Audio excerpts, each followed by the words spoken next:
possibility of snow at Bobcat Stadium. While the temperatures outside may be cold, the Bobcats look to get hot in the final weeks of the season. It's all about separation, with 6 teams starting the day with 1 loss in the Big Sky Conference.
Back to Bobcat Stadium as Montana State set to face the Vikings from Portland State. And Mike, all things considered, first week in November, not a bad day in the Gallatin Valley.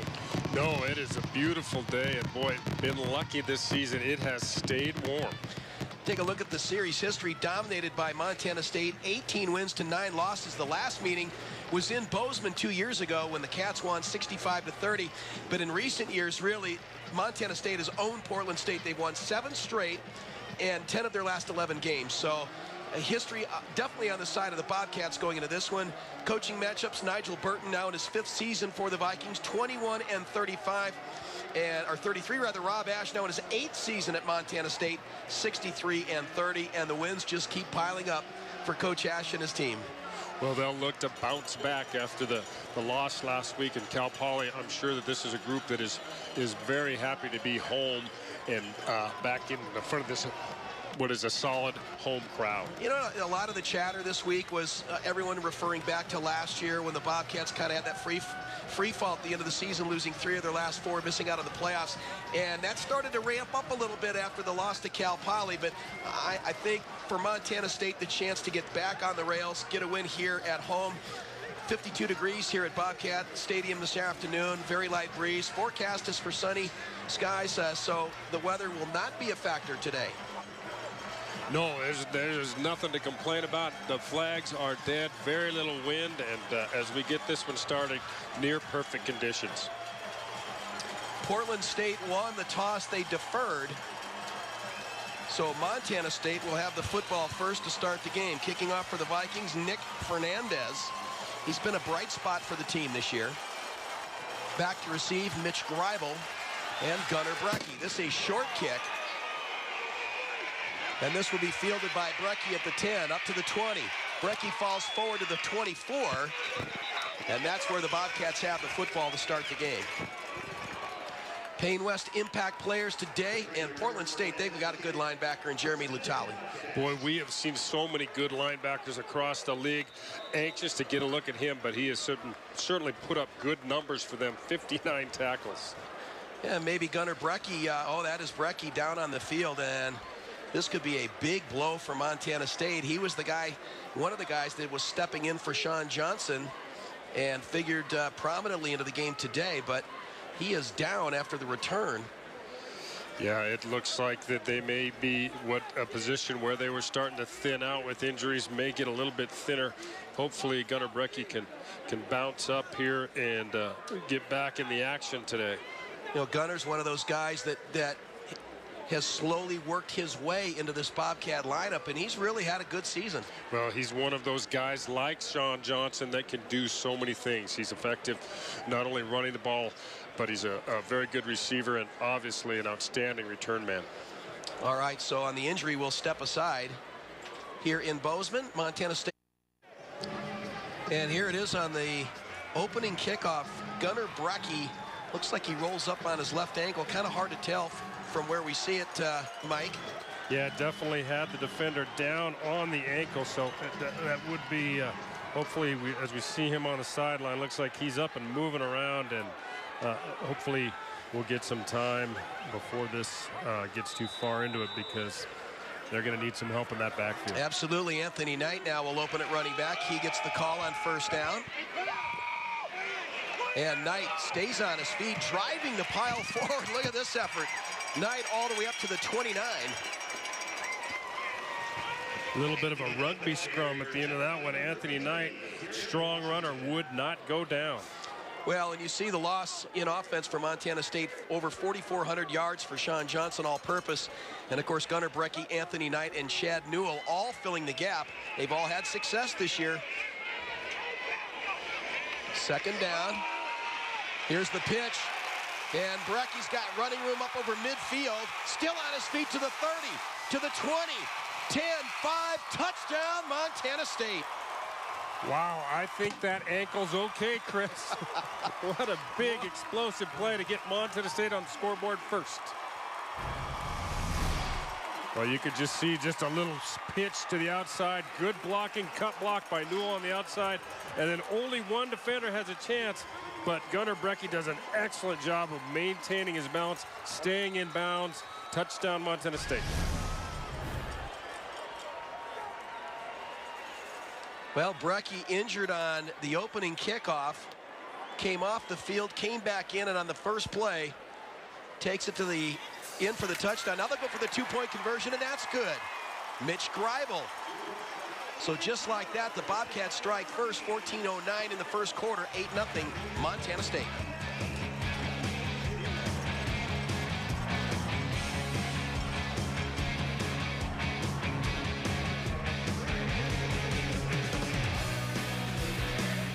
Some people go. Montana State on the second play from scrimmage. Gunnar Brecky on the touchdown run, two-point conversion good. And the scoring drive, 2 plays, covering 76 yards. Gunnar Brecky with a 71-yard touchdown run to put Montana State on top. So Luke Daly on to kick it away.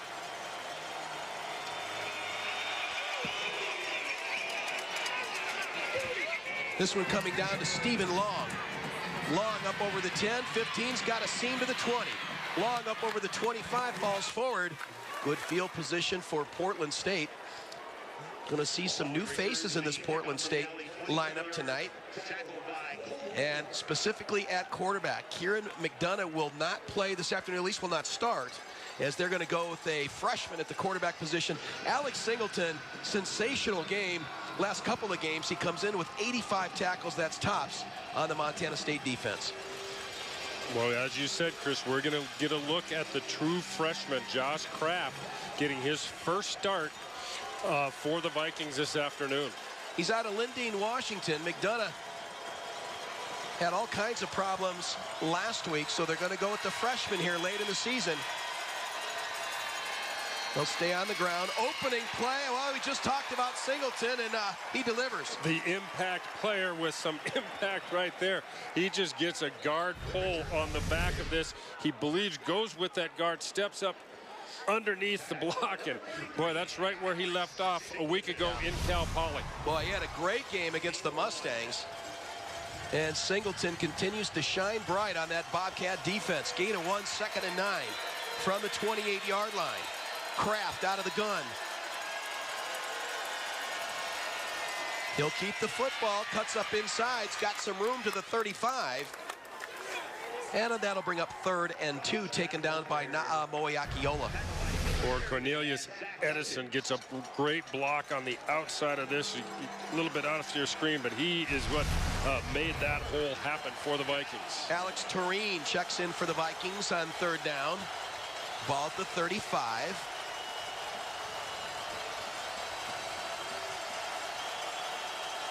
This time they'll operate out of the pistol.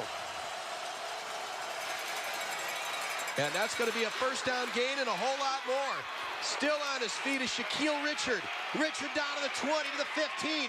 Makes a move at the 10, 5, and brought down at the 1-yard line. What a run by Shaquille Richard. Boy, Richards does a nice job of just shooting through this gap. And look at every blocker is covered here. Really a well-executed play, and the Vikings have got themselves down in scoring position.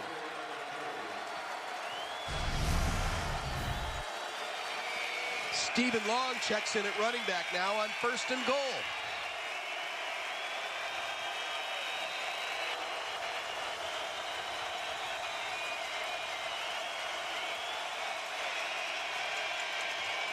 Kraft, quarterback keeper, touchdown. Boy, what an answer for the Vikings after Montana State took the early lead. Portland State comes right back, and on the long run, sets up the short touchdown, and Vikings are on the board. Kraft just does a nice job of following the back up the hole. And boy, Chris, as a young quarterback getting your first start, that's got to give you some confidence to come out and immediately strike and get points on the board. And now the Vikings will do a similar look to Montana State on the extra point. Now they're going to line up for Jonathan Gonzalez. Gonzalez sends this one through the uprights. So 12:09 to go in the first quarter. 8-7 is our score. The Vikings, they have struggled this year, but with a nice answer to the Montana State touchdown, a few of the Portland State fans making the trip from the Rose City. Got some smiles on their faces in the early going here. Obviously, they've got to be happy. A team that's only scored a little over 20 points a ball game, to go get 7 that quickly is a good sign for Portland State. Here's another. Just a little read play. Yep. Doesn't even read that. I think he just wanted to get behind, use the running back for a blocker, sneaks it in the end zone for the Vikings. 4 plays, 73 yards. All set up by Richard's 64-yard run down inside the 5.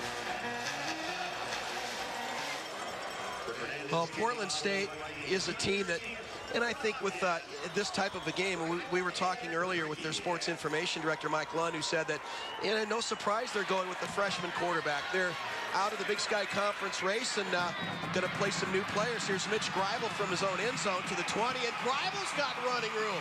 Greibel to the 40, picks up a block to midfield, and finally out of bounds inside Portland State territory to the 48. Well, just another great return. Watch this.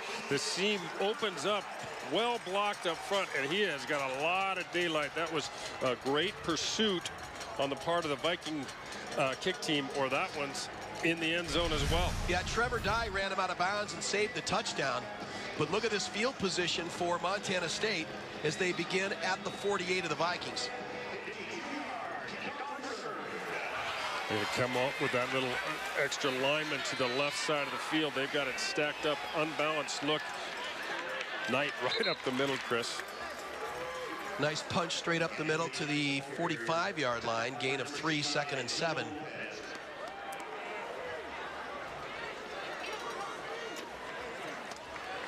Dakota Prukop, look at those numbers. Do you know, Mike, he's just 800 yards shy going into this game into cracking the top 10 all time. Well, he has had a big year as he gets this one out to Gates on the outside. He's going to come up a little bit short of first down yardage, and we're going to see a flag come in at the end of the run. Well, the gain is to the 39.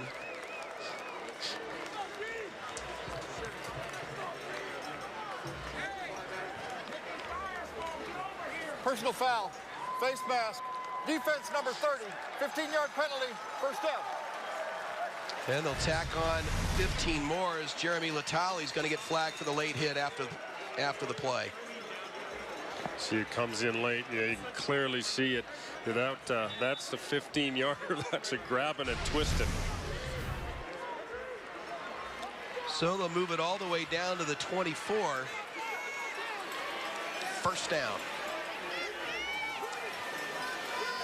Anthony Knight in the backfield. Knight gets the call. Short gain.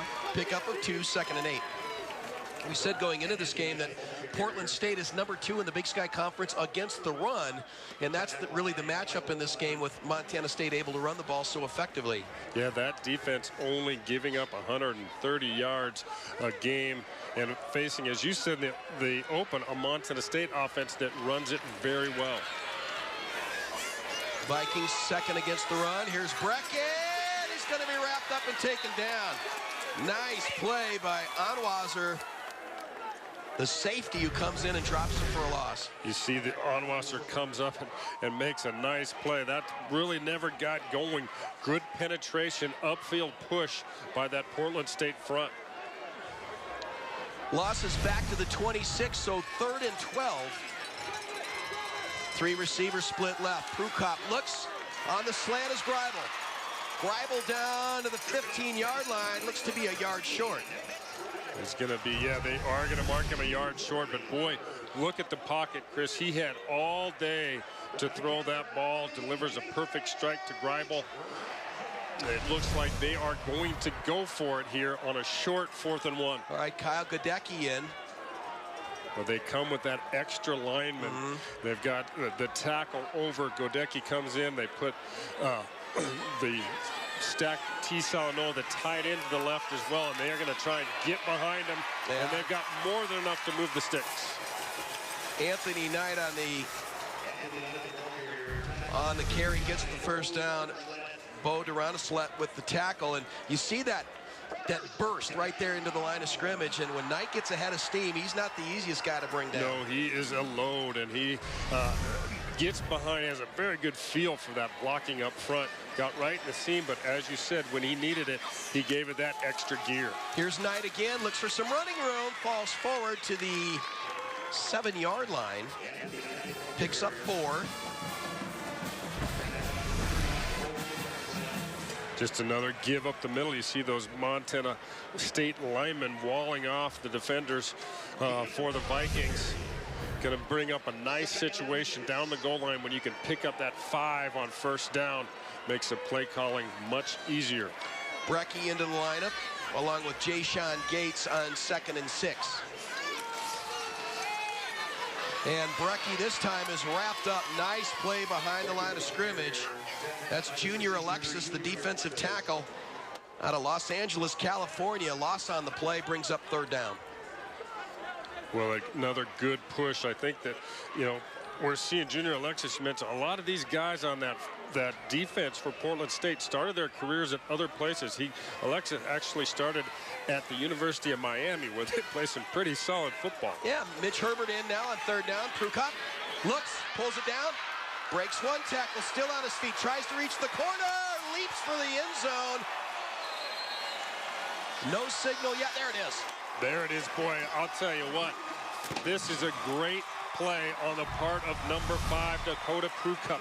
Watch him. The pocket is pretty good, but there's nobody open. He sees the middle of the field is vacated, and then he just hits the burners. And watch the little hurdle at the end of that one.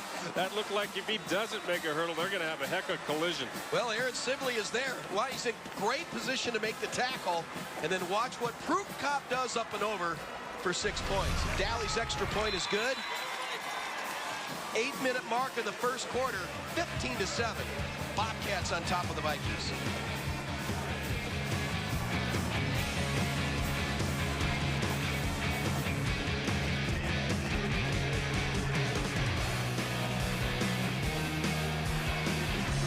Chris, lucky to be here. Scoring drive for Montana State, 9 plays, 48 yards. Dakota Prukop 2 for 2 on the drive and a 9-yard touchdown run. Well, all of it set up by that excellent field position with the return by Newell. Let's see if the Vikings can bring one out as well. Well, Daly gets a foot into it, and that's going to go back to the end zone. Touchback, Portland State with the football, just their second possession here in the opening quarter. Mike, pretty impressive drive for the Bobcats to regain the lead. Yeah, they have struck quickly. Prukop 2 for 2 on the day, but really this is what's got this one started. The great run, nice seam, well blocked. Newell gets it to the 48, and then quickly Montana State works it up the field and into the end zone. And there it is. Didn't see anybody, and then whoop, right over the top for the touchdown. I was wondering if you could see that DB coming, and that was going to be a heck of a collision. Boy, that is a heads-up play by number 5. So the Vikings with the football for the second time. On the ground to the corner. Good gain on the play by Darnell Adams. Keaton in on the stop. Keaton gets a nice pop. Keaton coming off a big production game last week at Cal Poly where he had double-digit tackles and gets one on the sideline there. Keaton, number 2 on the team in tackles behind Alex Singleton. Oh! Speaking of Alex Singleton, he listens for my cue, I think. You've got something going on there, Chris, because that was perfectly timed. But, boy, 43, Alex Singleton is just doing an outstanding job for this Montana State defense. Just comes up and fills, and he's just such a solid tackler. That's just how you teach it. Squared up, ripping and wrapping and driving through the man. Tureen and Carter in at wide receiver, so a 4-receiver set for the Vikings on 3rd and 3. Kraft gets it out there complete and a first down. Good execution there on the short out, complete to Adams. That's a first down. Yep. Singleton rides him out of bounds. Adams just gets behind the block of the other receiver. Almost looks like a little bit of a pick type play, but well executed. Portland State moving the chains.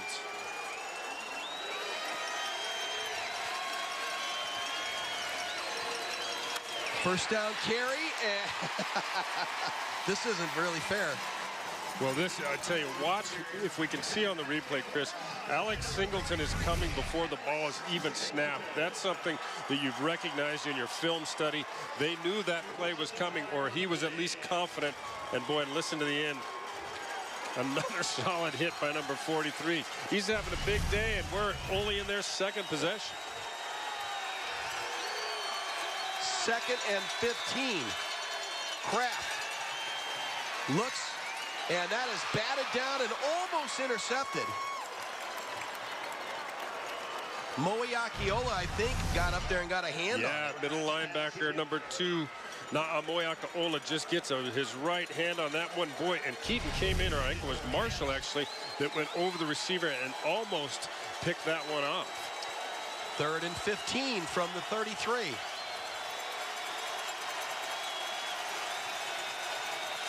Kraft, the freshman, out of the gun on 3rd down. Keeps the football. Not much there. Good open field tackle for the Bobcats. That's Hutchins in on the stop. Hutchins does a nice job of reading it. He doesn't buy the outside fake, sees the quarterback turn it up, and just drives down to get the stop. It's going to be force the punt team for the Vikings to come on and kick this one away. Kyle Loomis stands at his 20-yard line to kick it away. Mitch Greibel back to return from Montana State. Got a return set up here as everyone drops back. Greibel will field this one inside the 10. Breaks out of one tackle, but now brought down inside the 10. That's just great special teams coverage by the Vikings.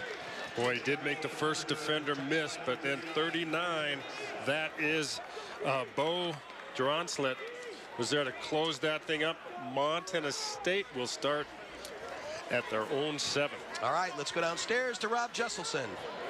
Hello, gentlemen. You might notice the number 72 has been starting at left guard today for the Bobcats. While it is a new number in the offensive line rotation, it's the same player, that of course being J.P. Flynn. Flynn usually wears the number 75, but the Bobcats have retired the number 75 today to honor Coach Cliff Heisel.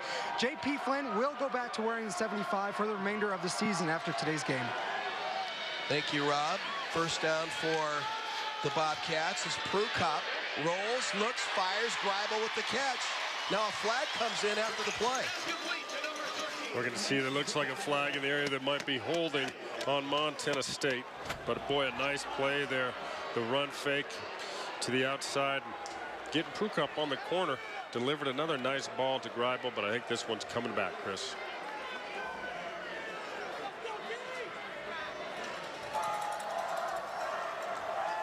Pass interference. Offense, number 80, half the distance to the goal. Replay, first down. Well, they call it on T. Salanoa. Take a look here. He's on the right side of your screen. Just got the little chop block upfield.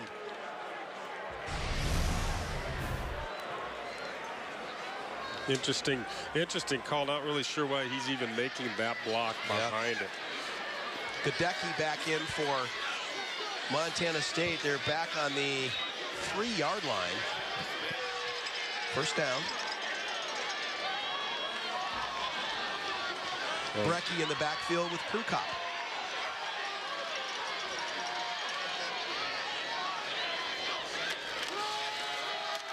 Brecky squirts through, still on his feet. Get a little running room there. Gain is up to the 8. So gain of 5. Just past the original line of scrimmage that time. Montana State, again, coming with Godecki, the extra lineman.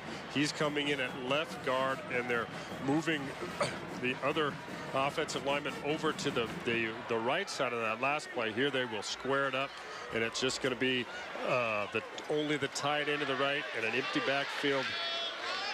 2nd and 9 from the 8. Prukop flips it out to Brecky, who makes the catch. Another flag comes in. Brecky out of bounds at the 21. Well, I think we might hear number 80's number call again for Montana State. He was blocking on the inside of this route.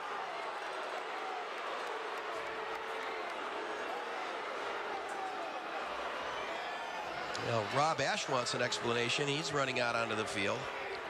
Well, they brought Brecky out of the backfield and up the field out on the numbers, and it looked like when the ball was in the air, Salanoa may have been blocking down inside, but we'll get the call as they discuss it. Clearly they're having a pretty good discussion on this one.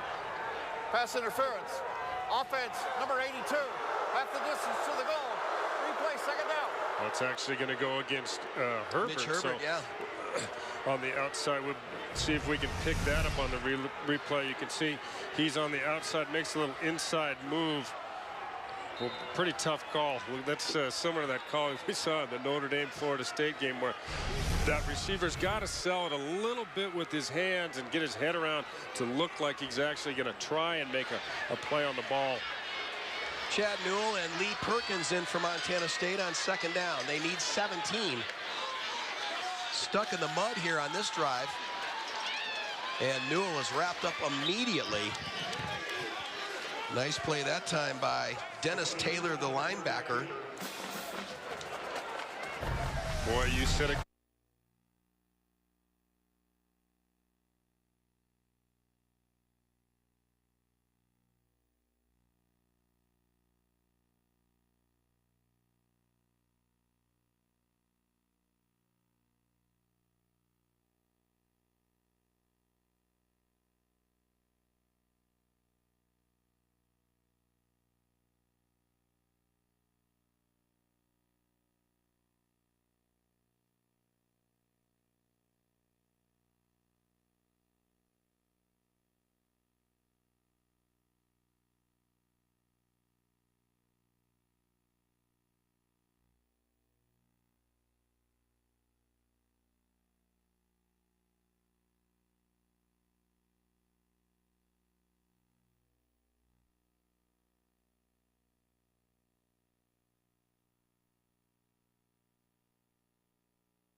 teams in the mix for the conference title, leading UC Davis. Jay Hill gets his first win at Weber State, beating North Dakota.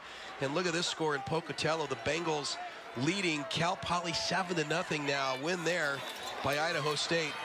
That's impressive for Mike Kramer. It really is. It has been a great year for Coach Kramer, but he is setting himself. If they get a win there, boy, it's going to be a big game next week if Montana State is able to capitalize on their lead this afternoon. Get another matchup of two one-loss teams in the Big Sky Conference. Jeremy Lutali with a nice open field tackle, gain of 4, 2nd and 6. Well, that game right there is among two games today of those teams with one loss. So the winner of that one is huge. And then the other one, of course, is in Cheney with Montana taking on Eastern Washington. 2nd and 6 from the 25. Opening series, second quarter. Prukop, play action, and now avoids the tackle, but it's going to be taken down. Let's give Lutali the assist. Lutali is doing a nice job in the early going of this ball game, coming up from his linebacker spot. Watch him here. Prukop, little fake inside, tries to get out on the corner, but Lutali comes up so quickly. They were waiting for the receiver to clear. They were trying to go deep on that one, Chris, but number 30, Jeremy Lutali, their number 1 tackler coming into today's contest, is putting some more stats on the board. So the Bobcats forced to punt from the 18. Trevor Bolton gets a foot into it. Ball coming down to the 37. Oh, and look at this coverage by Montana State. Chad Newell on the initial stop over Casey Kloss. Chad Newell, Rhett Young, Timmer, there were a bunch of Montana State defenders there for that one. And you can see why they have such great numbers, lead the conference in net punting. There is nowhere to go. Were you a special teams kind of guy with the on the 84 team? Almost exclusively. No, but I did play a lot of special teams, and I think I have, from that, I have some more appreciation for those guys. Sure. And you look at a guy like Chad Newell, he has been fantastic for 2 years in a row, really, in the special teams. But what Montana State does, you also saw Cole Moore there. They've got starters on those special team units. They take it very seriously. 1st and 10 from the 32. Vikings go to work on offense as Stephen Long gets the call, picks up 3, 2nd and 7. Taken down by Taylor Sheridan, the junior from Littleton, Colorado. But he just tried to get behind Edison, his tackle on the outside that time, but really not much running room. Did a good job to pick up 3 yards. Out of the pistol, Kraft drops, screen pass is set up, and that is sniffed out, and who else but Alex Singleton with the stop. Alex Singleton does a great job of reading this and seeing that play develop. He immediately sees they try and work upfield on the screen, but he was having none of it. 85 tackles for Singleton coming in. That's tops on the team, and he's already had a whole bunch of those this afternoon. Portland State just 2 of 4 in the early going on 3rd down as they'll try and pick up a long 3rd and 9 here. 3rd and 9 from the 33. Kraft, quarterback keeper, picks up a block, but Keaton fends it off and makes the tackle. And you'll see this on the replay. What a great job by Keaton as he got locked off with a defender, but then just beat the Boy, he just does a great job of getting off the block of Long that time, and boy, wrapping up for very little of any gain. And now Portland State will again, for the 2nd time, be forced to punt.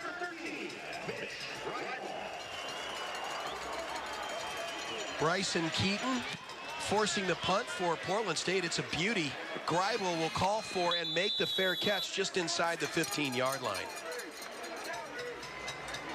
Well, we saw some scoring happen very quickly for both teams, Chris, but the last couple of possessions, things have started to slow down on the offensive side of the football.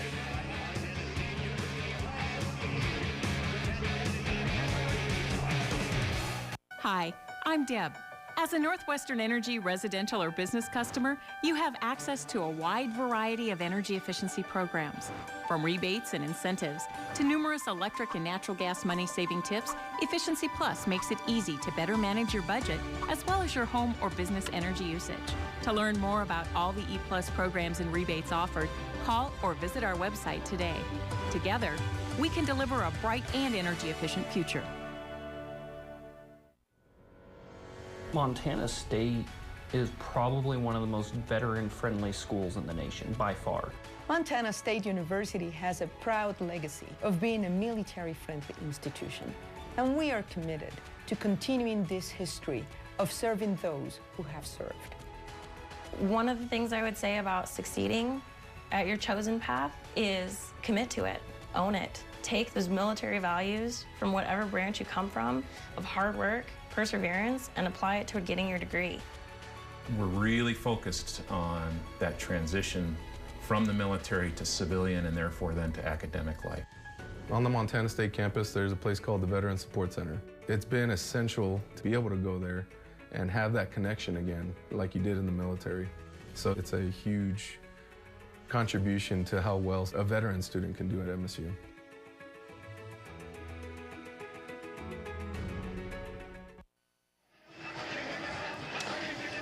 Hey, you look at the average yards per play, and pretty good, really, for both teams. Montana State, 6.6 per clip, and the Vikings not far behind at 5.8. Total plays so far today, the Vikings actually with a slight lead over Montana State. They've run 20-17 for Montana State. Both teams have been moving the ball at times and just stalled out. A couple little penalties have hurt the one drive from Montana State where they were forced to punt. But, you know, a pretty good job by the fronts for both offensive units. Anthony Knight flanks Dakota Prukop in the backfield on first down. This drive starts at the 15. Prukop, quarterback keeper, up over the 20 to the 21, gain of 6, 2nd and 4. Prukop they give the little run fake inside, but he's got a seam that he spots right there on that left side, is able to go up and get, boy, a quick 6 for Montana State on first down. Washington in on the stop for the Vikings. 2nd and 4.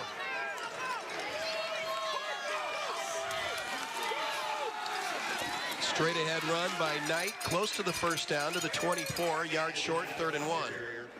Pretty good push that time, able to pick up a couple. It's going to bring up 3rd and 1 for Montana State. Definitely, if you're that offensive unit, you want to move the sticks here and not do a consecutive 3-and-out performance. Anthony Knight today, 5 carries, 18 yards. Jayshon Gates into the lineup on 3rd and short.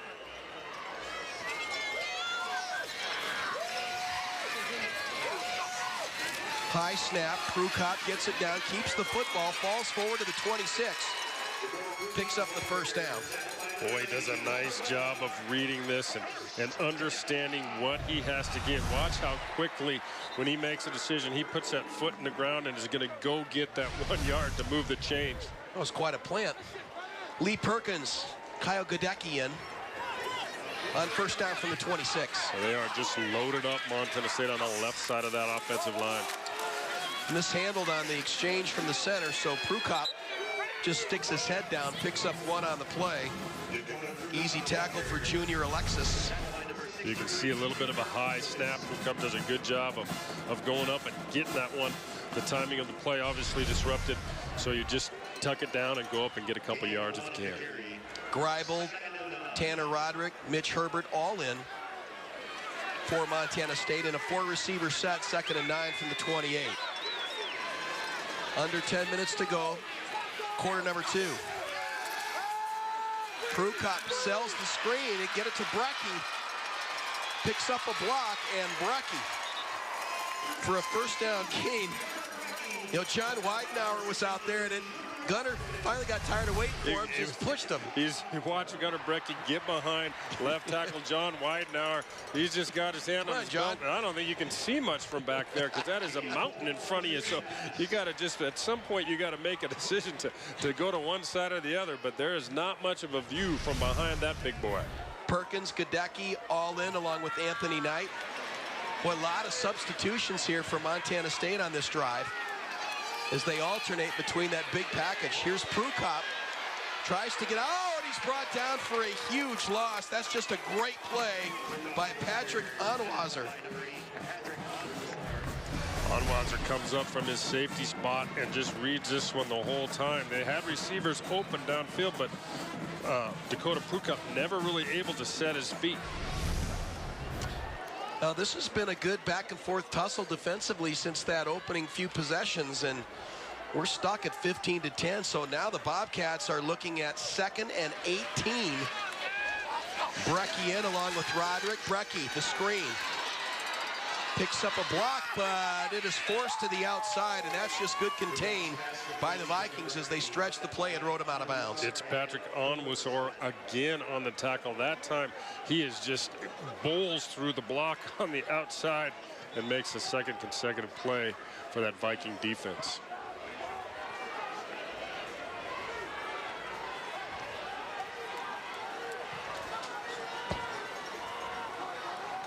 Montana State going to go trips to the near side of the field. 3rd and 16 from the 34.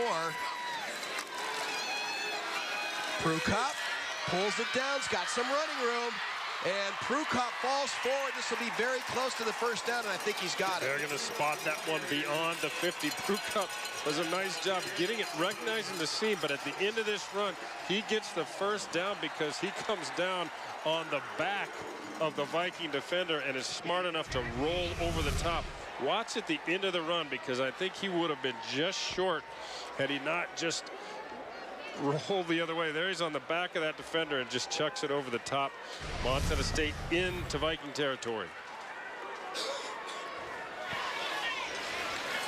Dennis Taylor checks in for the Vikings defense on first down. Tanner Roderick in for Montana State. It looks like they're going to go timeout, Montana State. Timeout, 7:21 to go in the second.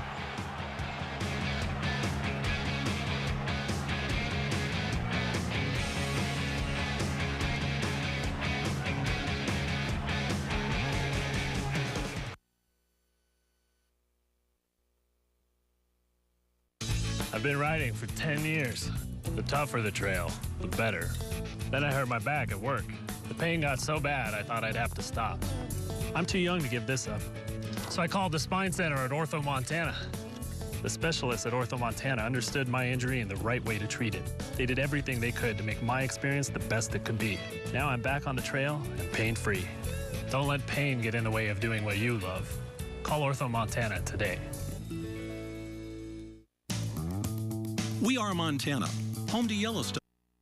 And we apologize for the technical difficulties just prior to the timeout, but we are back and ready here on 1st and 10 from the 49, and met immediately behind the line of scrimmage. That'll be a loss of 2 on the play. Great job by Brandon Tobias, who comes in from his defensive end position. Tobias getting the start today with the injury to their normal starter out there, and he has come in and played very well in a backup role. Here's Prukup, flips it over the top, and that is incomplete. That was intended for Austin Barth. It was a little bit of a improvisation here, I think. They get on the outside. He's got pressure in his face. They looked like they wanted to go with the shuttle pass, but a defender between Prukup and Barth, so he kind of lobs that one over the top. Nothing that that one's not going to make the highlight reel, Chris. Well, and you're also seeing why Portland State, the bright spot in their defense this year, specifically their run defense. So it's been a little more difficult for the Cats to move the football after those opening 2 touchdowns.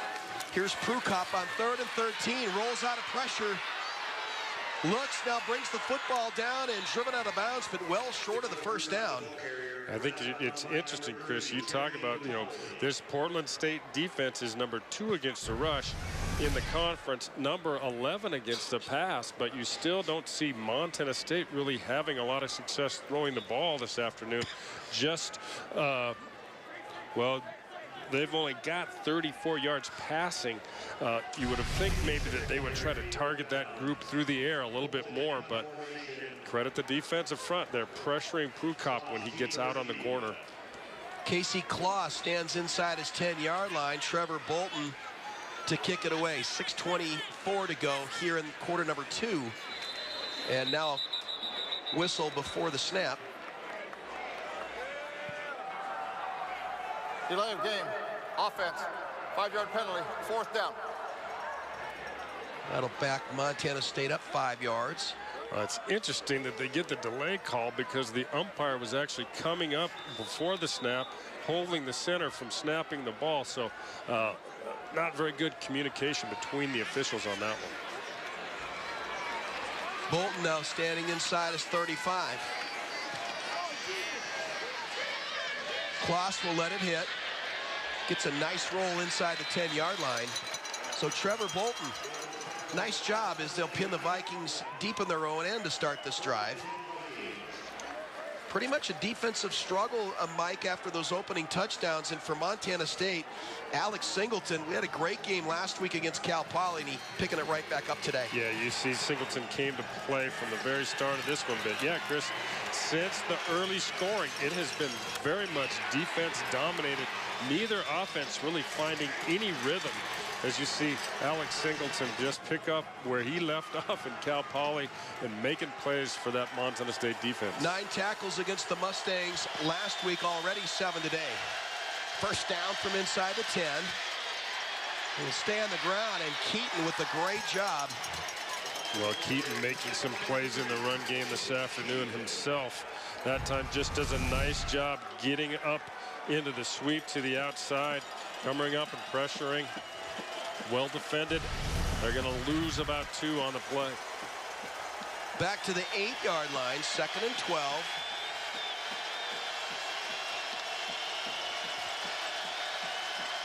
Richard in the backfield on 2nd down. He gets the call. Well, not much there again. Boy, that's good linebacker play. Not just on Alex Singleton, but watch Naamoyakaola get over the top of that pulling lineman. He's the one that really creates this play. Watch him slide across, take on that lineman, force the running back inside, and his teammate, his linebacker mate, Alex Singleton, is there to make the spot. His 8th tackle of the afternoon already. Total yards this quarter, 35 for the Cats and 1 for the Vikings. 35's not great, but when you only give up 1, that's okay.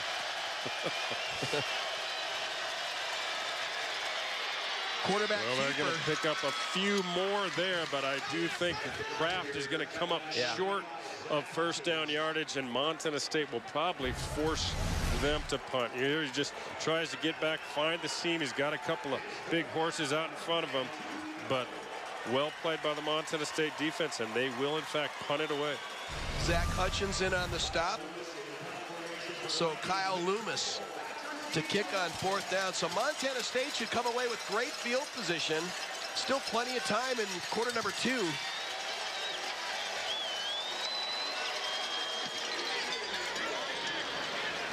Greibel signals for makes the fair catch at the 44. Well, if you're the Montana State offense, you've got to feel like you got to get some traction after punting the ball on 3 consecutive possessions.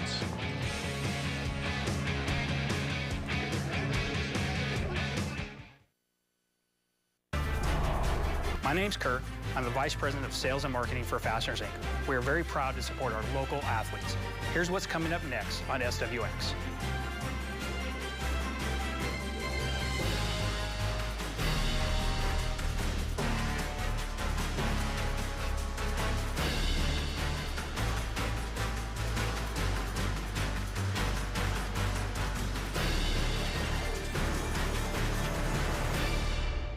Singers need coaches to fulfill their potential. Children need great teachers. Do you have what it takes to inspire kids to perform in school and shape their future? You don't need to be famous to be unforgettable. The more you know. For over 70 years, Underwriter Motors has been making a better buying experience. We value your business, so we're thrilled to now offer a more convenient buying experience at the new Underwriter Motors off I-90 and Zoo Drive. Come see how easy the car buying experience can be when you visit our Honda store or simply walk across the street to our brand new Hyundai, Buick, and Volvo store. With hundreds of quality vehicles to choose from, all in one convenient location, you'll see why Underwriter Motors continues to be the better buying experience. Wake up and come play. Make something new. Play dress up with us. And get moving, too. Watch all your friends enjoy the fun on NBC Kids.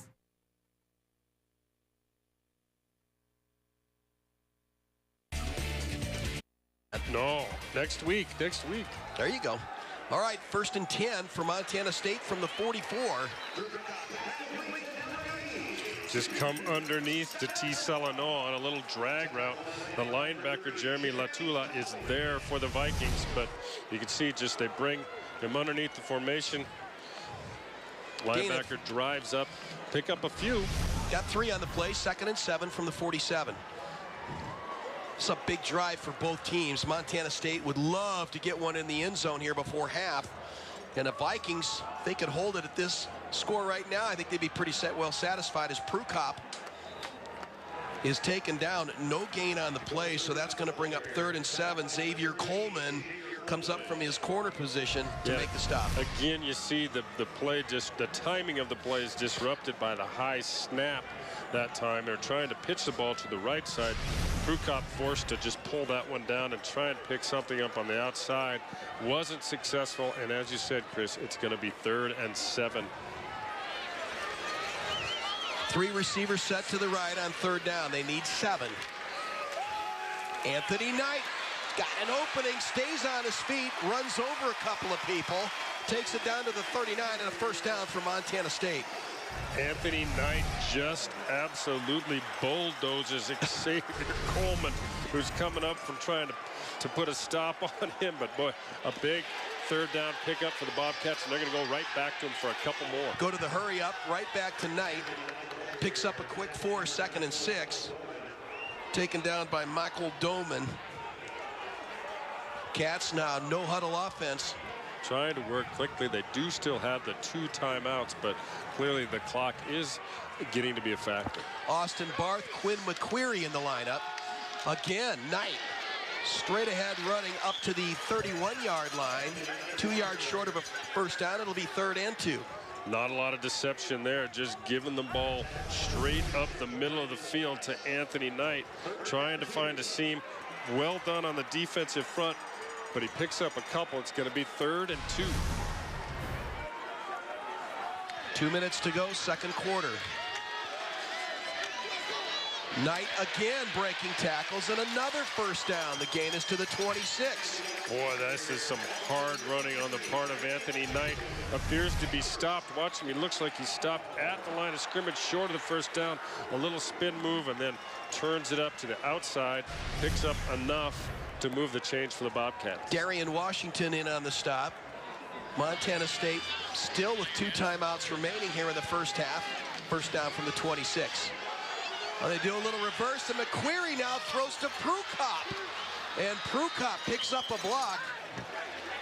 And there was a whole lot going on there for a 4-yard gain. Well, Montana State has a whole bunch of quarterbacks that are now been moved out to receiver. You can see Roderick can still throw it. Quinn McQuarrie obviously moved out to the receiver spot this season when they suffered a lot of injuries in the receiving corps. But this time it's just well defended by the Viking defense, able to get the ball to Prukop, but not pick up a whole lot of yardage. Of course, McQuarrie was in that quarterback battle in the start of the season. Freshman out of Manhattan. He can throw the ball. 2nd and 8 from the 25.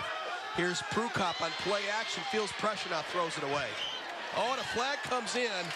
And I think they're going to get, and we'll check the number here. It's going to be a late hit. It's going to be a late hit. I believe that was the number change that we were given. Number change that we were given earlier this afternoon. That's John Norcross. John Norcross hits Prukop after he threw it out of bounds. This could be very costly for the Vikings. Well, yeah, you look like you've Personal foul, roughing the passer. Defense, number 8. 15-yard penalty. Half the distance to the goal. Correction. Automatic 1st down. Well, they're going to call it. It certainly looked like it was Norcross, but they're going to call it on number 8. But here you see Norcross coming. The ball is clearly away. Oh, and 8 came from the other side of the formation and made the contact. You probably could have called it on either one, but at any rate, it's a first down as the ball is at the 12 with 48 seconds to go in the second quarter. Gunnar Brecky in the backfield. Now they'll send him out. Prukop looks right, throws, caught by Herbert, makes a move, falls forward to the 6-yard line. Gain of 6, 2nd and 4. Well, Montana State hasn't got much going in the passing game. They're started to go with some high percentage routes here to the outside. Portland State sitting pretty deep and giving up the underneath, but that time Herbert's able to make a move and pick up a little. But really, that Montana State offense has, since the very early going, has just seemed a little bit out of sync. And again, our apologies on your feed if you're watching. Having a little problem with the satellite and getting locked in on a good, clean signal, but we're working on it, and hopefully we'll have that corrected very soon. So Montana State knocking on the door here with 38 seconds to go in the second quarter. And this is really, for the Vikings, if the Cats go in and score here, that's like putting the needle in the balloon, because they've played overall very, very well defensively in this first half. They have, and boy, and we're defending this drive well too. And then just the silly penalty at the end of the play when you've already forced the quarterback to throw the ball out of bounds is really going to really hurt them. Prukop entering today. Great average for the season, but well down today. Here's the pitch to Brecky, who angles for the end zone, stretches and scores. Brecky does a nice job getting this thing to the outside, but boy, nice blocking by the whole left side of that Montana State line. And you can see his backmate Chad Newell gets an excellent block on the outside to spring Brecky to the corner, and a Montana State touchdown. He just wins the race to the corner. Lots of bodies out there in front. You see Newell gets one block, tries to get a piece of that last defender as well, but well blocked. Montana State on the scoreboard. Daly in for the extra point, and it's good. So with 32 seconds to go in the second quarter, Bobcats open up a 22-10 lead over Portland State.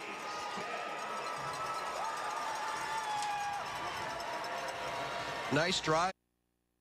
They go down and up this margin to lead by 12.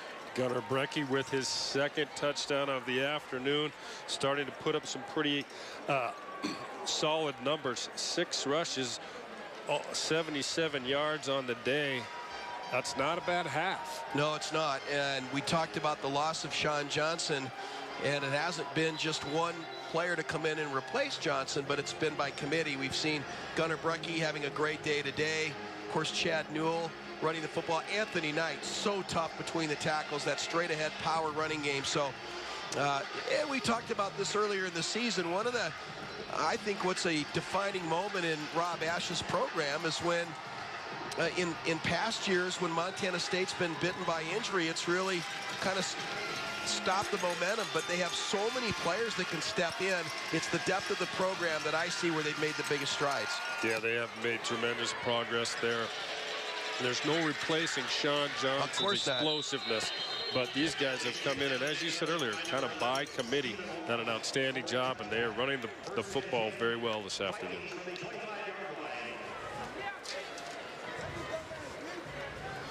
Real commitment. I expected to see Montana State with some better passing numbers, and they, you know, just by the pure fact that you see, you know, Portland State ranked 11th in the conference in passing defense, but really the commitment in this first half has been to the run. Montana State with 150 rushing yards compared to just 45 yards through the air. That is surprising.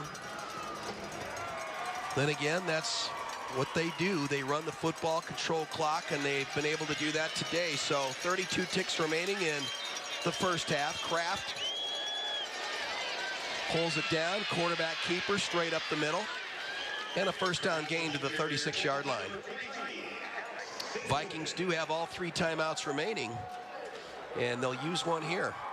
So Portland State not content to go into the locker room. They're going to see if they can make something happen with just 26 seconds here in the second quarter.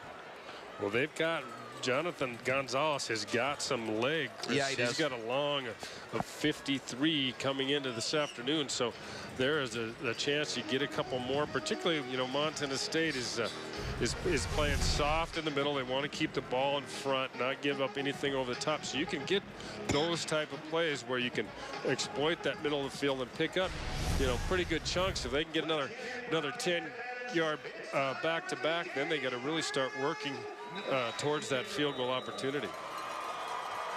But Kraft has been good this afternoon. I'm impressed with the young freshman getting his first start for the Vikings. Yeah, I am too. It reminds you a little bit of Connor Cavanaugh, the great quarterback for the Vikings that was so good running that pistol offense.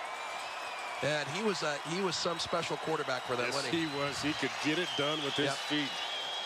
Well, you figure the Vikings need about the 35-yard line of Montana State to have a chance. And now flag comes in. And another timeout. Timeout. Portland State prior to delay of game. Their second timeout. 30 seconds. Well, they didn't want to use it, but they had to because they were looking at delay a game. Of the penalty, but boy, that's unfortunate. As a coach, you never want to see the delay call coming after a timeout. You're supposed to get that all fixed before you come back on the field. But that time, some confusion. The delay was coming, and Portland State sideline saw it, recognized it, burned their last timeout. And again, we apologize for some of our feed issues that we've had in the first half of play, and we will address those at halftime and get those cleaned up. So in the meantime, the Vikings with 26 seconds, one timeout remaining. The freshman Kraft has gone all the way at quarterback today for Portland State. Throws out there and complete. Thomas Carter with the catch. Short gain. Gets out of bounds, though. That'll stop the clock.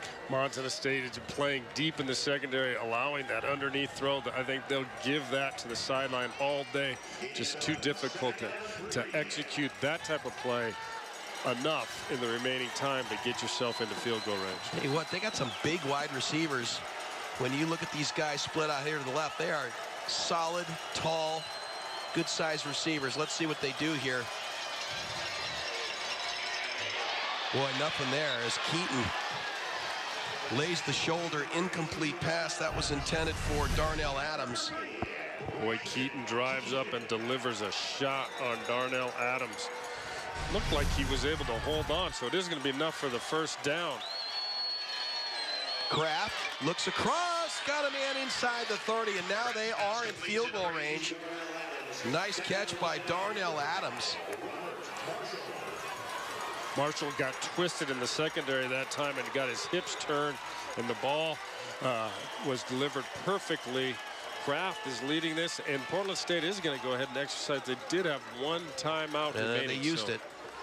They've used it here, so boy, a nice job of negotiating down the field in a very short period of time. And that's going to give Jonathan Gonzalez a very reachable field goal attempt. Gain was down to the 24. And that'll be well within his range. It'll be about a 42-yard attempt.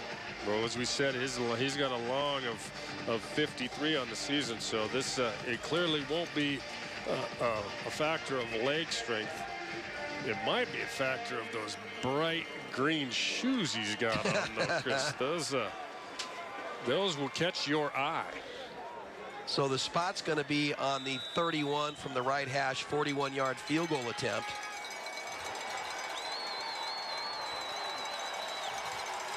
Very little breeze, so here we go. Plenty of leg on this one, and it's good. And that will take us to the end of the first half. 22-13 our score. Montana State leads. Gonzalez tacks on a field goal at the end of the second. Back to the Wendy's halftime report here in Bozeman. 22-13 our score at the half. Very good first half of football, Mike, and you got to give Portland State a lot of credit for coming out here and putting a lot into this game. You know, this is a team that probably isn't going to contend for the Big Sky Conference title. Well, they won't this year, but playing very hard and good football.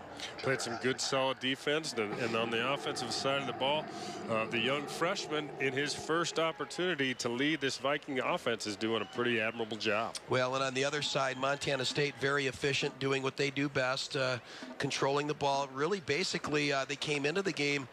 65% of their plays are run plays, and that's been the case again this afternoon. Not a whole lot of passing offense for this Montana State team. However, they've been effective. Now, looking back on that first half, it didn't take long for one play to change the momentum of the game and set the tone in the first half. No, Gunnar Brecky for Montana State, after being banged up a little bit on the opening kickoff of the game, just came back a few short plays later, and here you see it just takes off. Well, this is the second touchdown that he did of the first half. He had the big 71-yarder to get things going, and this time is able to get to the corner with some good blocking up front by Montana State, get his second touchdown of the afternoon. Gunnar Brecky, one of those running backs filling in for Sean Johnson, who went out with a hamstring injury last week out in California against Cal Poly. With more on the Wendy's halftime report, let's send it down to Rob Jesselson. All right, so we'll join him in just a moment. But again, in that first half of football, the importance of this game obviously critical for Montana State as we go into the final 3 weeks. And we'll take a look at the Big Sky Conference and the games that are being played this afternoon in a little bit and sort things out. But obviously every game is critical for these teams that are sitting at one loss in the conference, and there's 6 of those, as we mentioned. Yeah, there's so many. With that many people bunched up at the top of the conference standings, you really can't afford to stumble in a game like this for Montana State, where, quite frankly, they should be the favorite here. Portland State struggling a little bit of late, but that said, Chris, you still got to go out and play the football game. Absolutely. Okay, we're told that Rob is ready to go. Let's turn the Wendy's halftime report down to Rob Jesselson. Hey guys, sorry about that. We're here down on the field, and obviously one of the deepest parts of the Bobcat football team is the running backs. We've seen Gunnar Brecky today alone rush for 2 touchdowns, but today during the Wendy's halftime report, we take a look at what makes the running backs so good. And the give straight ahead. Touchdown, Montana State. There's Johnson, Brecky, Knight, and Newell. It's one of the strongest positions on the Bobcat football team. It's speed and strength and a whole lot more. No, it's all about us. It's all about us, game planning, trusting the coaches, and trusting each other. On Saturday, the team will be without top running back Sean Johnson. Johnson leads all runners with more than 1,300 all-purpose yards, while averaging nearly 7 yards per carry out of the backfield. And with his loss, the Bobcats lose a certain dimension. We're not as fast anymore. And that isn't meant to be a smart aleck comment. It's true. I mean, you've got speed kills, and he's one of the fastest guys in the entire conference, one of the fastest guys in the country.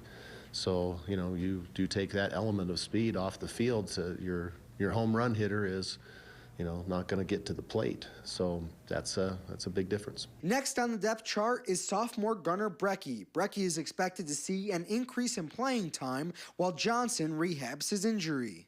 I guess you just take on a bigger role, I mean, I may not be as fast as Sean, but, I think I'm good at adjusting my game to things. I think I'm a smart player. But like I said, the coaches will put us in a great spot.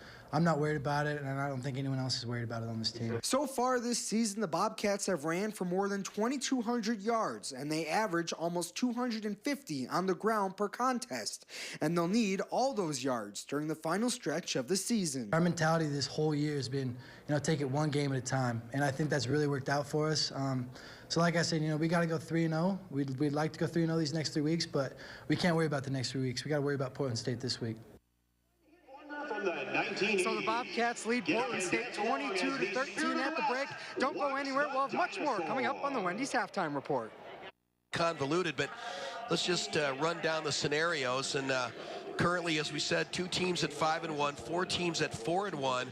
first tiebreaker right now for conference champion would be head-to-head competition. And what's interesting about that, Chris, is that those non-conference games, for instance, Montana State at with Eastern Washington, that counts in the head-to-head, even though it doesn't count in the conference standings. And then the record against common conference opponents in descending order. So the next tiebreaker procedure would be the record against your common opponents within the Big Sky, and then the next step from there would be non-conference opponents. Well, it is going to be interesting to see how all of these are applied. It could very well end up with 4 teams all knotted at the top of that. And you can see, as of today, it would be Northern Arizona, who's got a pretty smooth finish to this season coming on from a scheduling standpoint. Well, they do. Northern Arizona is clearly in the driver's seat. They would at least get a share of the Big Sky Conference Championship, and then as you know, Eastern Washington, Cal Poly, Montana State, Montana, and Idaho State all in the mix with 1 loss, depending on what happens the rest of this afternoon. Well, it's going to be interesting to say the least, Chris, and I hope someone else is going to put all those things to go and factor in everything that goes into deciding this championship. But it would be neat if one of these teams can really step forward and settle it on the field and not worry about all the tiebreaker procedure. Well, you know, we were looking at the schedule after last week's games, and on paper, to us, it looked like Cal Poly had the easiest path when you looked at the remaining games. Idaho State, of course, today, and then UC Davis, they're done after next week. But as we saw, they're having all kinds of trouble with Idaho State, and that's gonna shake things up there too. Well, it certainly is. There's a whole bunch of things that are going to have to, only time will tell, as they say, because you know, there's still a lot of scenarios that you know, you could have a 2-loss team that might be right in it as well. First half highlights. Let's take a look at what transpired. Hunter Brecky, and this was the first big play of the game. And he just takes off, boy, great feet on the sideline there to stay inbounds. Puts Montana State on the scoreboard first. Portland State, well, they answered right back. Got a big gain of their own. Yeah, just right up the middle. They've had success running the football right at that Bobcat front. Doesn't quite get in the end zone, but sets them up for the touchdown for the freshman quarterback, Kraft. Shaquille Richard on that long run. Bobcats would answer back. Dakota Prukop. This was just a great run, and right here leaps over the tackler into the end zone for the touchdown. Once again, Vikings looking to strike back, and then Alex Singleton, one of his 8 tackles in the first half. And here it's just that same pitch play that we saw Brecky scoring on the long run. That time able to get just enough of the corner to pop that one in right at the pylon. Brings our score to 22-13. Back after this.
22-13, and on the safety on the block punt, 2 more.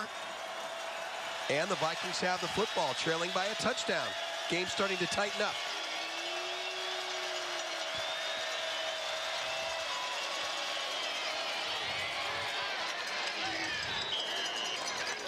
Gain of 2 on the play. Yeah, give up the middle good for a couple, but well defended. Montana State's defensive front kind of swallowed that up. Cole Moore making the stop. 2nd and 8 from the 28.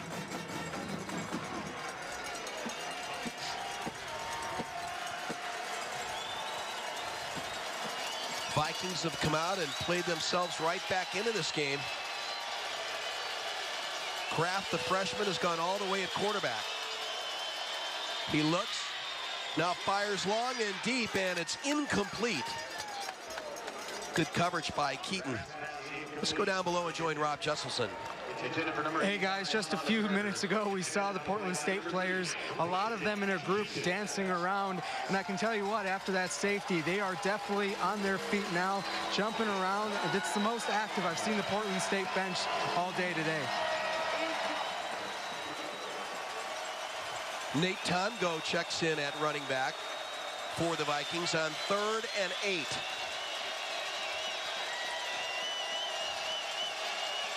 Here comes the Montana State defense, and this is caught. But it's going to be well short of the first down. Tongo on the reception, bobbled it. Well, Portland State does a great job. They called the screen, which is a perfect play, into the blitz, but the receiver just has a hard time bobbling that one, and he had some room to run, but by the time he was able to rein that ball in, Montana State's linebacking core with Cole Moore was able to suck him up, bring up 4th down.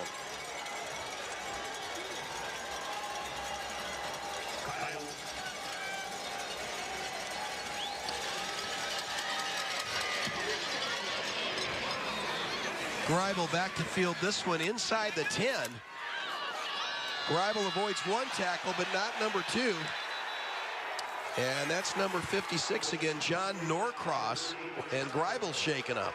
Boy, he just reached out and grabbed a piece and held on, and Greibel's gonna head off a little shaken up. There you can see he makes the first man miss, as you said, but Norcross gets a handful, looks like shoulder pad that time, and is able to bring him to the ground. Well, Portland State is definitely winning the field position game here in the second half as the Bobcats again start deep in their own end from the 14. Greibel appears to be okay over on the sideline.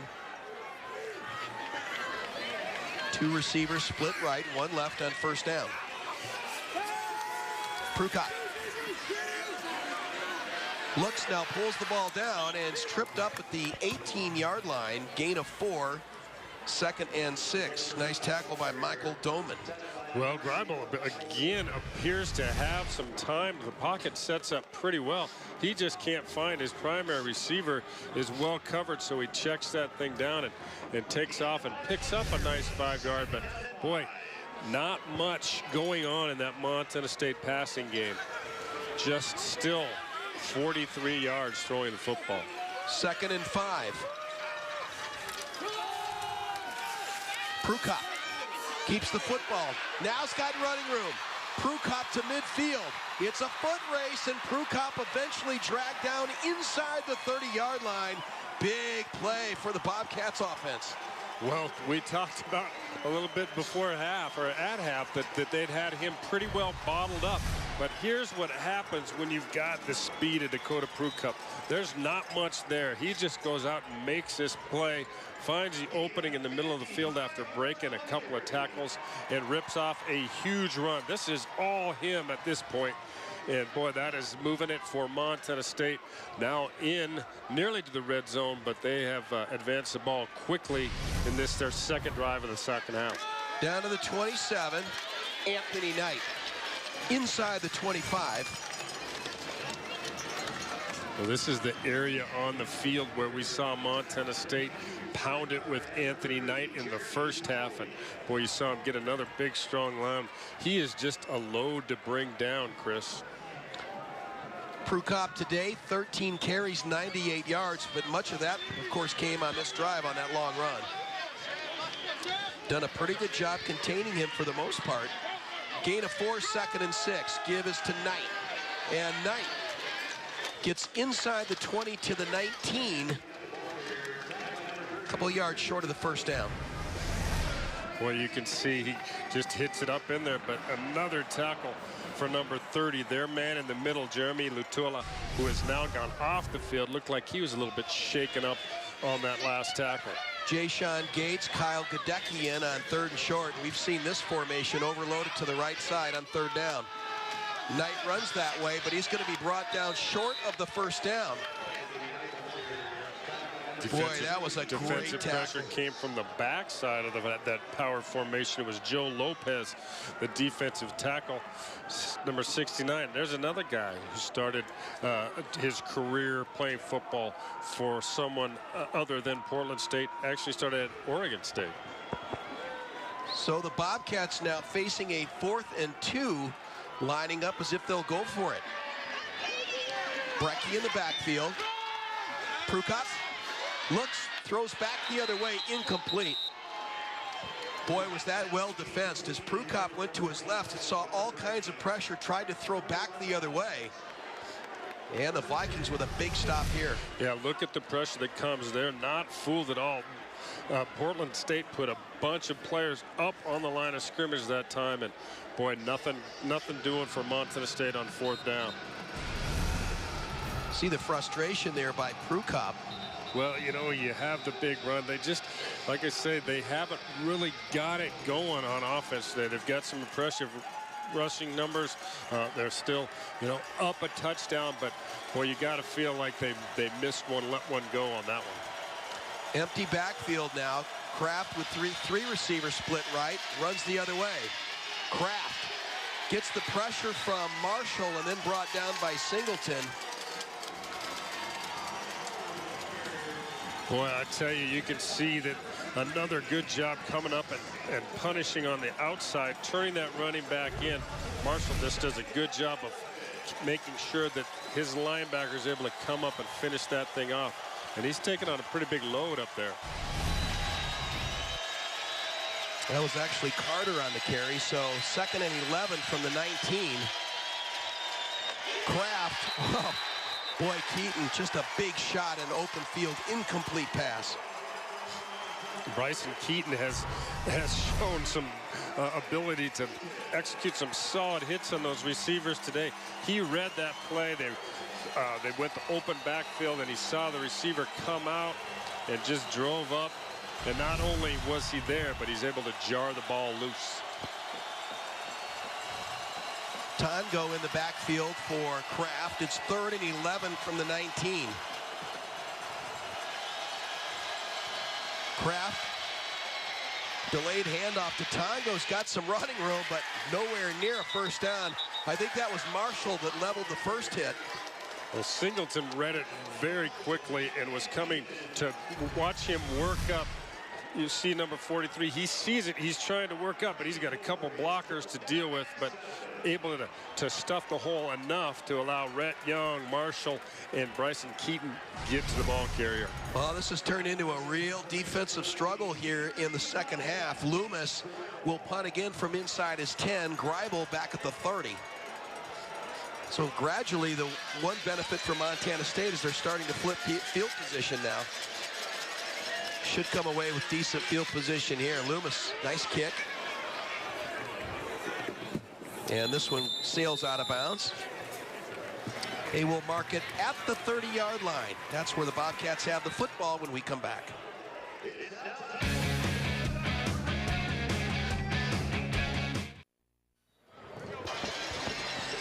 Well, good defense exercise by both teams in this game, but Bryson Keaton on the corner has been tough for the Bobcats today. He has been outstanding. A lot of tackles in the running game. That time we see him making a play in the passing game. Second on the team in tackles. He's not the biggest guy out there on the field, but he has been laying some big hits today. So here we go, Montana State with the football, 1st and 10 from the 30. They bring Gates across. He's got the football. Picks up a block from Newell, and now a flag comes in. Well, I don't think it was Newell's block that triggered the flag on this one. I think they're going to get number 80 for Montana State, T. Salanoa. Well, it was an outstanding block by Chad Newell that sprung Gates to the corner, but I think you're right. I think it was inside on the play.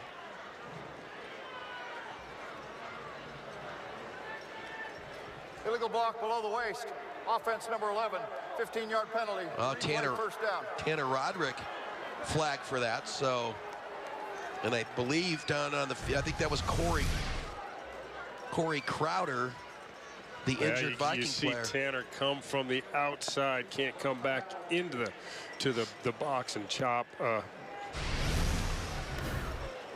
So an injury on the field. We'll step aside, timeout. 4:12 to go here in the 3rd. Sidewalks a few times, huh? I have. Great college town. 1st and 25 now as Prukop got some room up the middle. He's got running room. Taken down at the 30-yard line.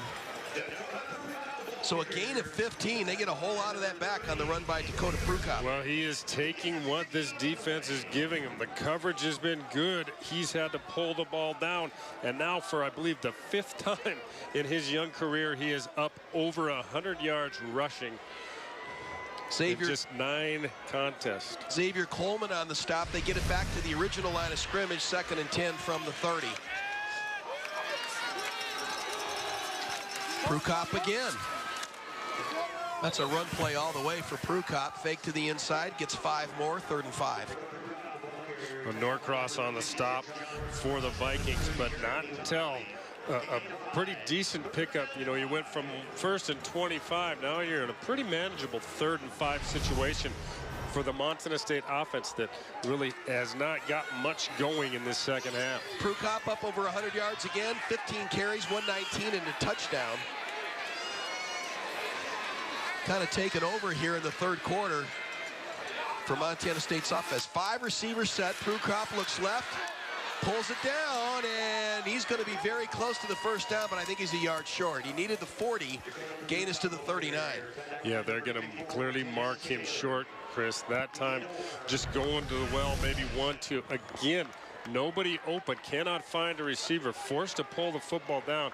That time the Vikings did a much better job of defending the middle of the field. And for Montana State has now punted 3 possessions in the second half, 2 punts, and 1 time they turned it over on downs. Stephen Curry back to receive. He's standing just inside his 20. Bolton sends this one down, and Curry calls for it, makes the fair catch at the 19. So back and forth we go in what's turned out to be a good defensive battle between these two teams. But Portland State remains within 1 possession, Mike, of Montana State. All the scoring in the second half was the safety on the block punt. Yeah, it has been all defense. Portland State, their first 3 possessions of the second half, forced a punt on each one. Neither offense able to get much going in this 3rd quarter. Okay, there's Kraft at quarterback, who's gone all the way. Tongo in the backfield with him, first down. Start this drive at the 15.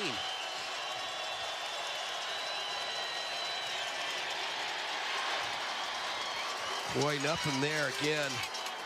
Good job by that Montana State ends. Hutchins again on the stop, who's had a great game this afternoon. They bring Na'amoe Akaola off the edge, and he's able to push that thing, force it back into Hutchins, and makes a nice stop. No gain, 2nd and 10 from the 15. Inside 2 minutes to go, 3rd quarter. Kraft looks right, throws, and that's caught at the 20 and close to a first down. Jamar Graves, the sophomore from Portland, makes the catch.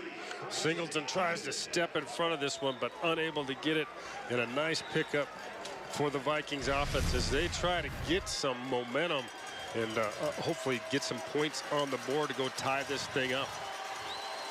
First down from the 27.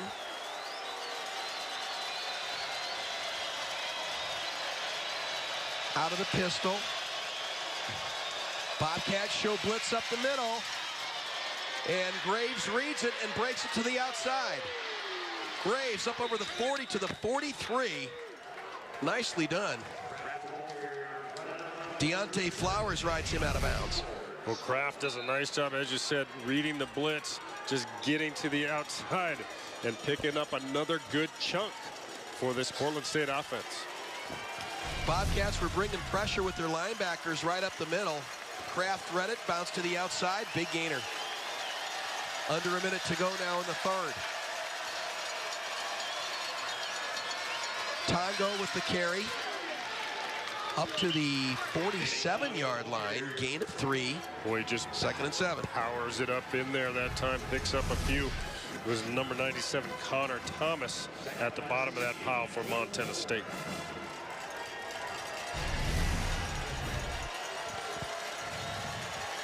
Second and 7 from the 47.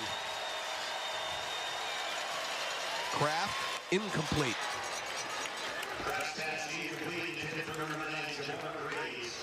Intended receiver was Graves, but really no chance to make the catch there. No, well defended. The ball was high, but I don't know that that's one they wanted to catch anyway, because he was going to get unloaded on by Keaton on the outside.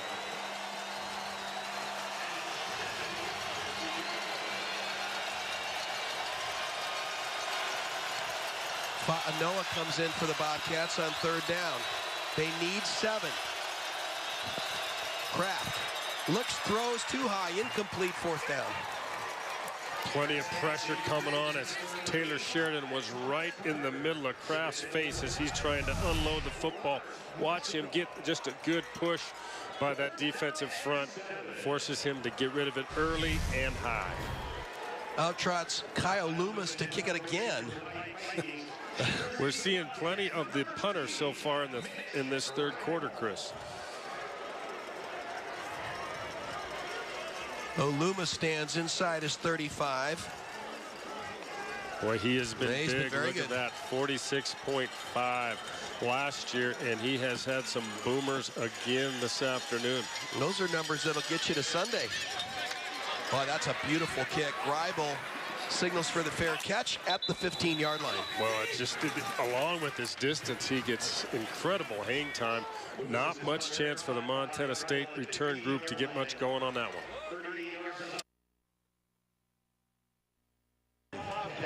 Hey guys, it's fitting that Portland State is wearing camouflage uniforms because their punter Kyle Loomis actually spent 4 years in the Army. He's actually 27 years of age, started his punting career at Oregon State, then went into the Army for 4 years, and then was picked up by Portland State and is now one of the top punters in the country. Thank you, Rob. That's an interesting story there, huh? I mean, that guy's got some potential future. Should be the final play of the 3rd quarter. Handoff to Anthony Knight, who gets popped at the 17, gain of 2, 2nd and 8, and that takes us to the end of the 3rd. 22-15, our score. Montana State leads, heading to the 4th.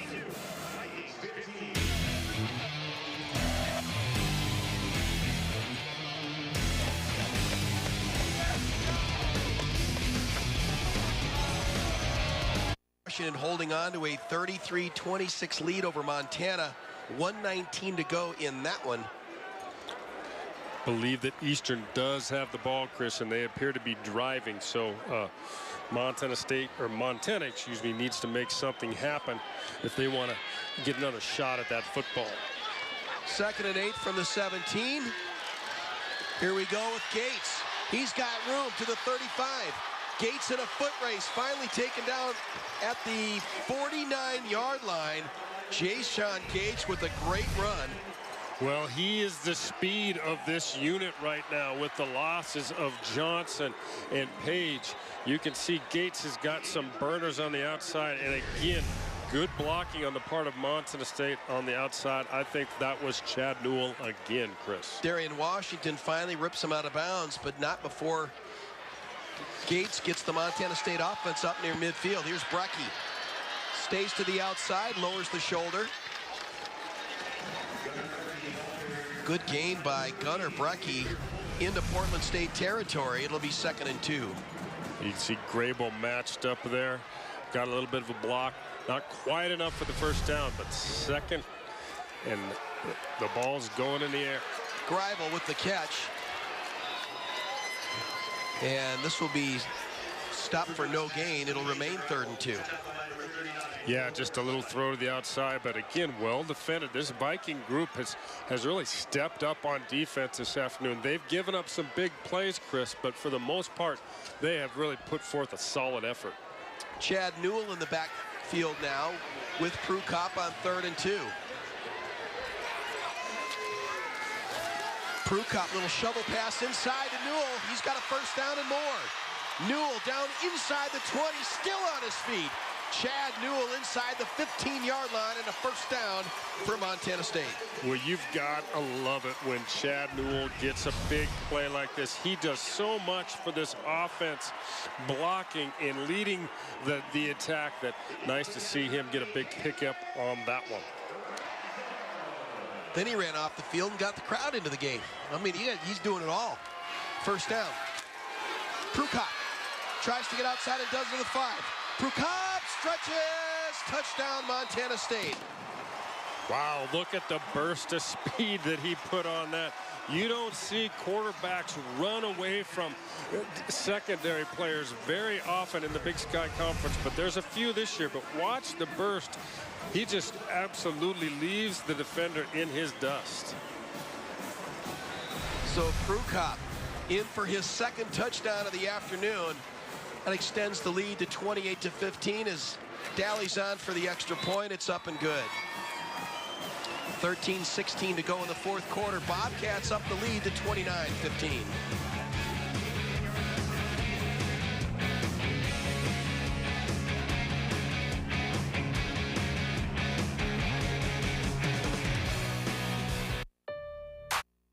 State with a little breathing room in part to the running of Dakota Prukop, who in this 2nd half has really just taken over the game for Montana State offensively. 17 carries now for 135 yards, 2 touchdowns. Well, Chris, we talked about last week, he went over 100 yards for the 4th time in his career. The only Bobcat quarterback to ever do that. And now he's just adding on. He's up to 5, and he got a long way to go in that career. Putting up big numbers in his first season with Montana State. Daly now to kick this one away. And no return. So now we'll see if Portland State can answer and bring the Vikings to within a touchdown as they have the football.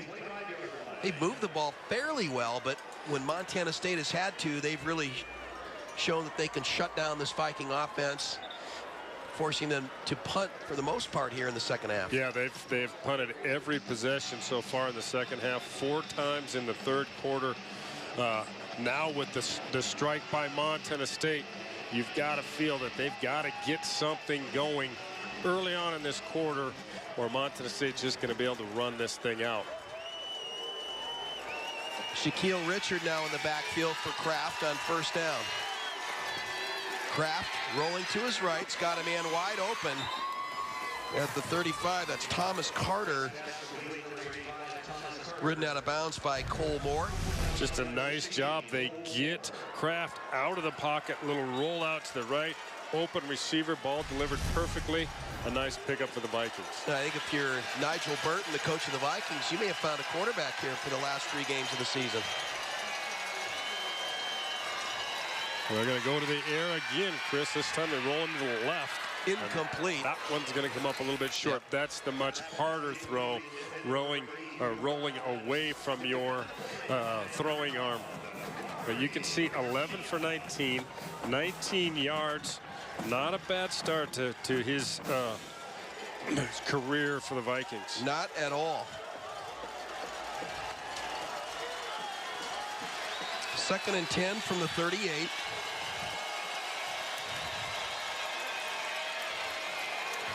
Good surge initially. Nice job by, that was Taylor Sheridan. Chris just comes up and gets a good wrap after a short game of 3. But again, now already 3rd and 7. A big 3rd down for this offense that is only 2 of 10 on 3rd down so far. From the 41.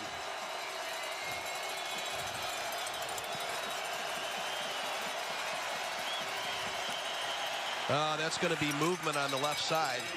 False start. That'll back him up 5 yards. False start. Offense, number 51. 5-yard penalty. 3rd down. Well, 3rd and 7's tough enough. 3rd and 12 is a really difficult situation. But the movement just on the left side, it's like they got the left guard that time. That's going to be just an outslay. Not fair how they always focus on those old linemen, right? That's the only time they isolate them is when they get those they just get off a little bit early. 3rd and 12 from the 36. Kraft pressured from the corner, rolls out of it. And he'll be run out of bounds at the 41-yard line. No chance for the 1st down. And once again, Alex Singleton running Kraft out of it. Oh, now a late flag comes in. Well, they got some players on both teams upset. Odin Cole felt like he got tackled on the outside. See if you can see him on the right side of your screen. He's tackled by the right tackle for the Vikings, and then it just kind of escalated. He started the talk, and then I'm not sure who they're going to get the flag on. Well, it's going to go against Montana State. It's going to give Portland State a 1st down.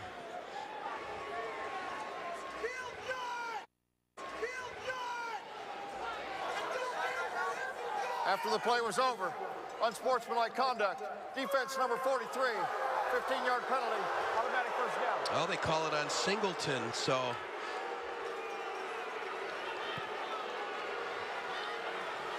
Let's see if we can pick it up. It's obviously after the play. I don't know if it's something he said. Doesn't appear to do anything, so. Yeah, he didn't do anything other than just you don't want to be hanging around on out of bounds on the other team's sideline.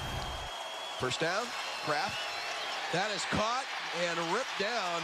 Cole Moore with the great play behind the line of scrimmage. This is just great linebacker play. He's got a blocker in his face.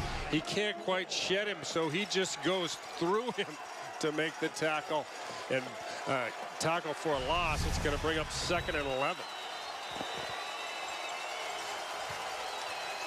3 receivers split to the right on 2nd down.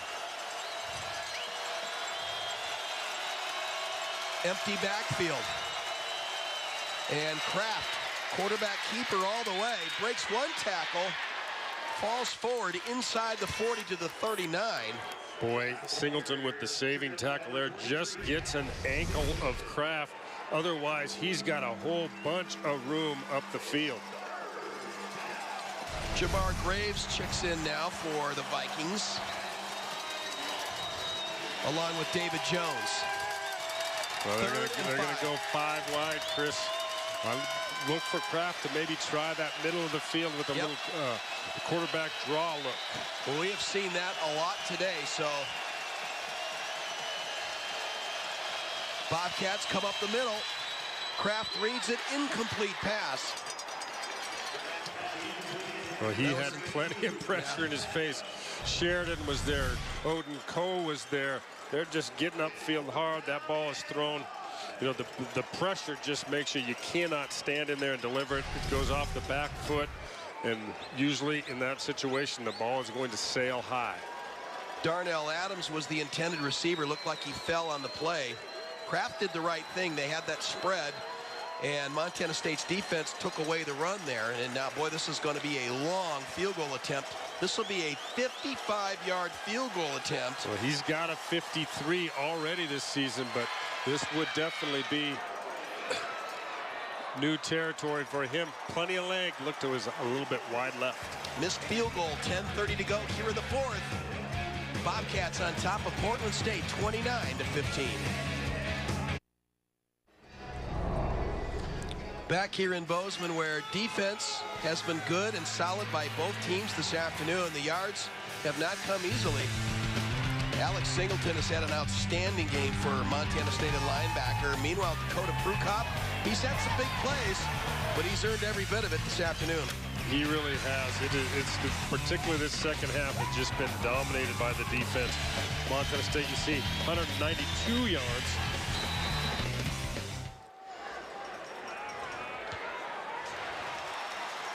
And this is caught up over the 50 down to the 45. That's Lee Perkins with the catch and a first down for Montana State. Saw a lot of this in the Montana State package last year where they sneaked that tight end all the way across the field. That time Perkins getting a rare catch, makes the most of it, turns it upfield, and picks up a Montana State first down. Gain is all the way down to the 42 of Portland State. And a first down. So after a back and forth third quarter, Montana State really starting to dominate now here in the fourth. The give is to Anthony Knight. Gets to the corner. Gain is down to the 37-yard line. Gain of 5, second and 5. One of the rare times you see Anthony Knight outside the box. He's usually a between the tackles guy, but that time does a nice job. Gets a good solid pickup on first down for Montana State. Mitch Herbert split left.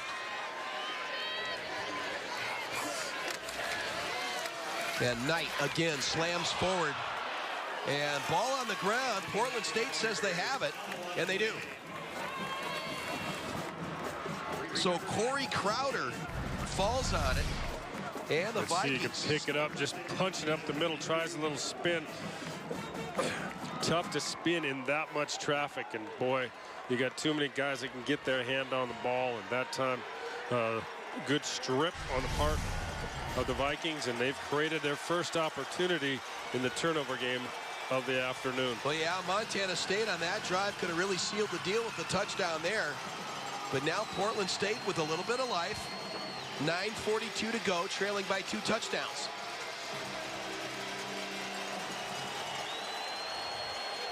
Empty backfield, 5 receivers in the pattern on first down. Ball's at the 31. Kraft, quarterback draw. Gets to the outside of the 35. And now met at the 37. Deontay Flowers with a good tackle there.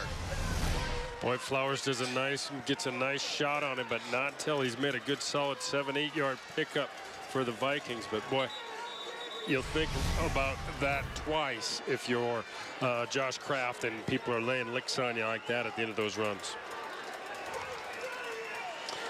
Injured player on the field. That's David Jones, the wide receiver, shaken up on the play. Picked up 6. He's up now and off the field.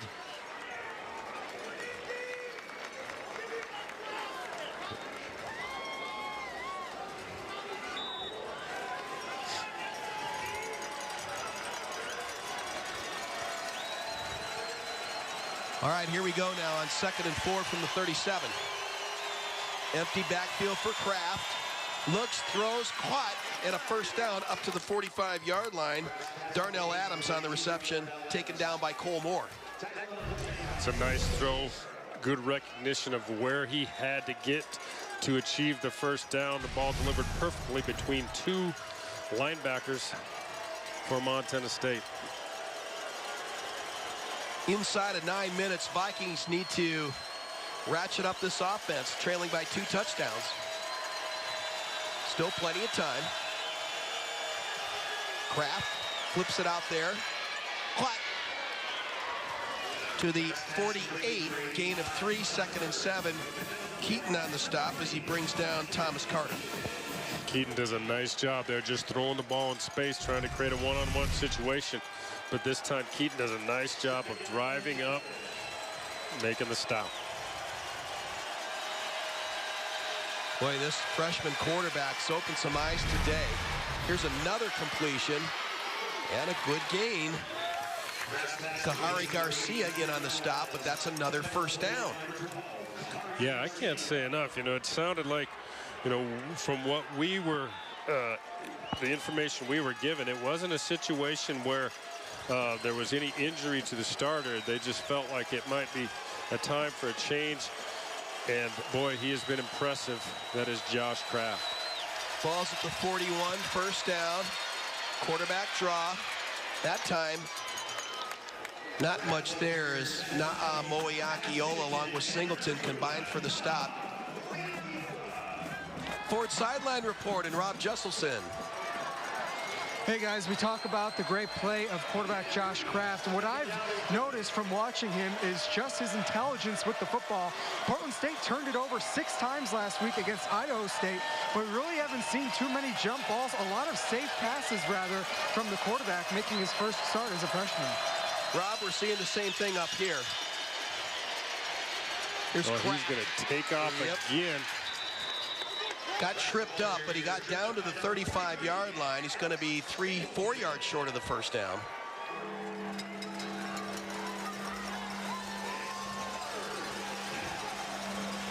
Well, Singleton, boys, you see the shot of him there, has just been having another outstanding afternoon for Montana State. He's just really always been a good player, but these last few weeks, Chris, he just seems like he is all over the field. That's 3rd and 4, definitely 4-down territory now for the Vikings. They need a touchdown here. Kraft across the middle, and that's caught. Boy, that was great coverage by Cole Moore. You can't blame him, but an even better job of catching the ball is Darnell Adams. Yeah, you can see they bring the backers. They've got them manned up, and again, just a good route and a great throw and catch. For the first time in the second half, Portland State is mounting a drive and threatening the red zone. First down from the 26. Quarterback draw, Kraft. Inside the 25, they'll mark him at the 21. Good play, gain of 5, 2nd and 5. Nate Bignell on the stop for the Cats. Well, he's closing in on 100 yards himself. As you look at the turnover numbers coming into today for Portland State, and just tough to get on the scoreboard much when you're -10. Ranked near the bottom in turnover margin, and today 0 turnovers, and that's the difference. Portland State's a good football team, and when you eliminate the turnovers, you see what happens. They're right in this one now as Kraft throws. Incomplete. Looked like a broken route there as he threw in and no one was there. Yeah, he drops back. He's looking over the middle of the field, but I'm not sure that was well behind the only receiver that was in the area. Ball might have been tipped. At any rate, incomplete pass brings up 3rd and 5.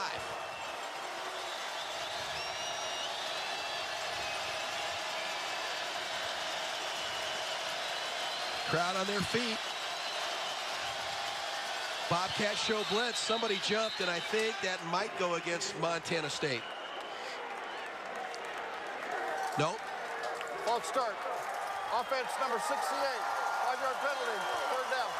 No, it was awfully close, Chris, but I think you can see just a little bit of movement on the right side there, the right guard. Just getting a little weight back, trying to get that pass pro a little bit too early. Always like the finger pointing after that. Wasn't me. Crowd is into this one. 3rd and 10 from the 26. 3 receivers split left.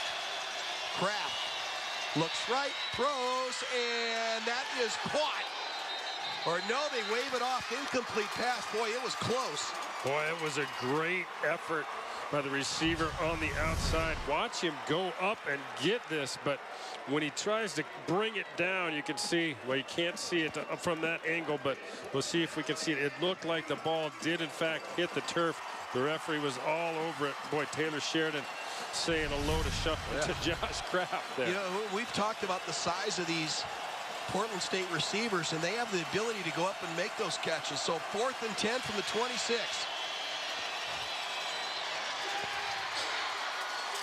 Well, that one's going to sail high, but Kraft again had a Montana State defender in his face as he's trying to release the football. That time, Odin Coe puts the shot on the young man.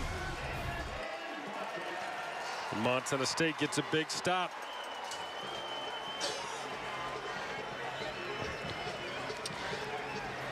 Yeah, that was a big stop. That could do it. Still 5 and change here in the 4th. Portland State, though, with a great opportunity to make this a one-possession game. But again, the Bobcat defense comes up big, aided by that penalty. And now we'll have the football. Well, this is really the chance for Montana State to go to end this thing. If they can, obviously take time off the clock. If they can put points on the board, then it would definitely be over. Gunnar Brecky with carry, very short yardage. Give him 2 on the play, 2nd and 8. Portland State does have all 3 timeouts remaining. Just a question now when they'll use those timeouts. You can see the Montana State offense in no hurry. No. Clearly working the clock here.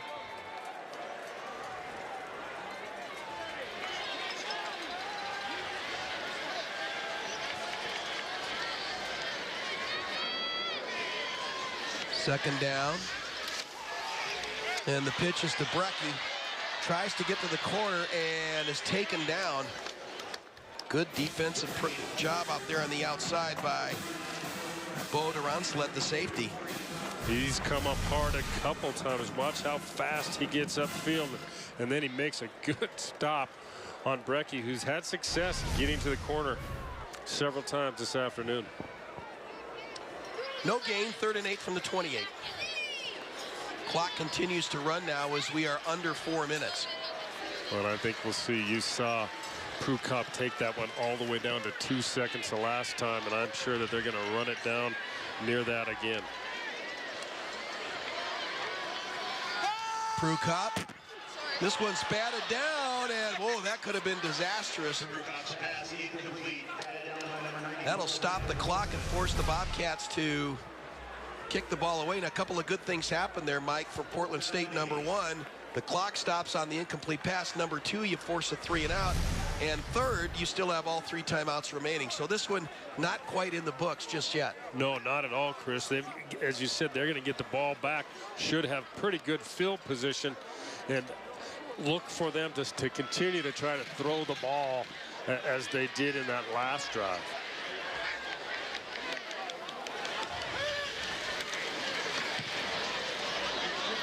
This is a short kick, so Portland State with great field position from the 45, 3:36 when we come back in the 4th quarter.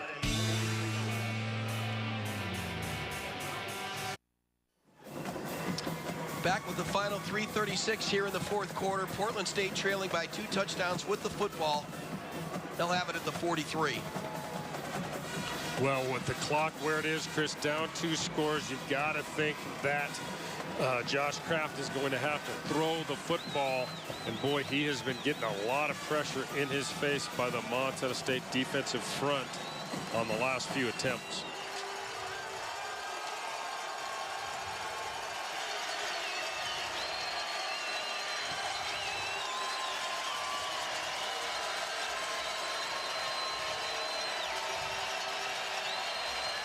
Kraft looks, now pulls it down, can't throw it, got over the line of scrimmage, picked up 2 to the 45. Snap a little low that time. Kraft forced to just try and make something out of nothing. Picks up a couple, but here you can see the ball is snapped at his feet, and then it's just time to improvise and go playground after that. Managed to pick up 2 on the play. 2nd and 8 from the 45.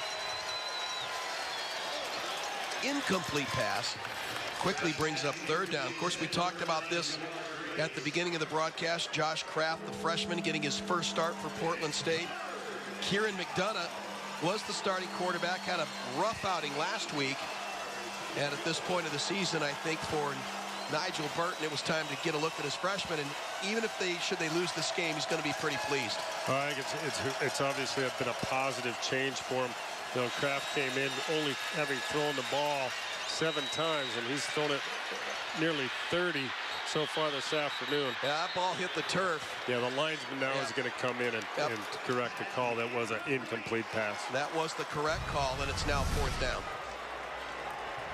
You can see him just dumping out little outside screen that time, but the ball clearly hits the turf, and it's going to be 4th down for the Vikings, and they clearly are going to go.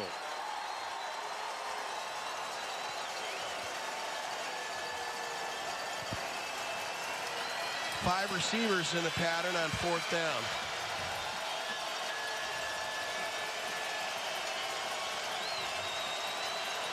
Here's Kraft, straight drop.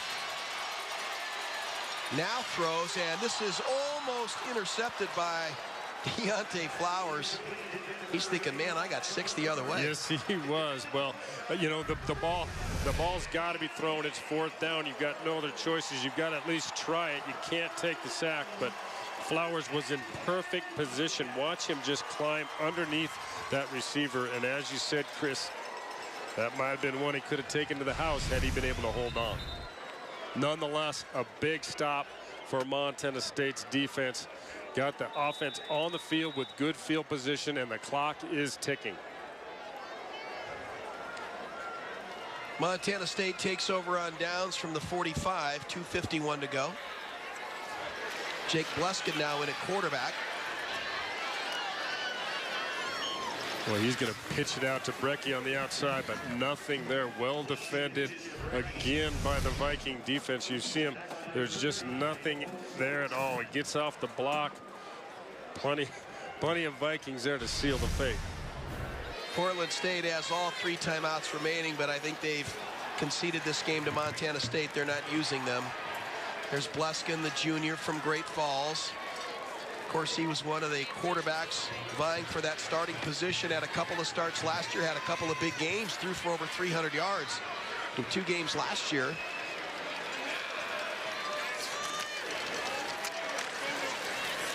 Yeah, there is no doubt that he is a very, very capable quarterback.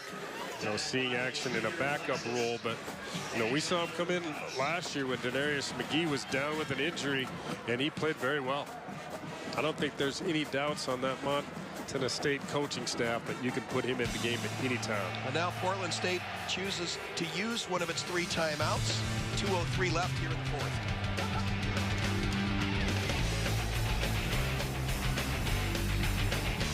It's effectively underway.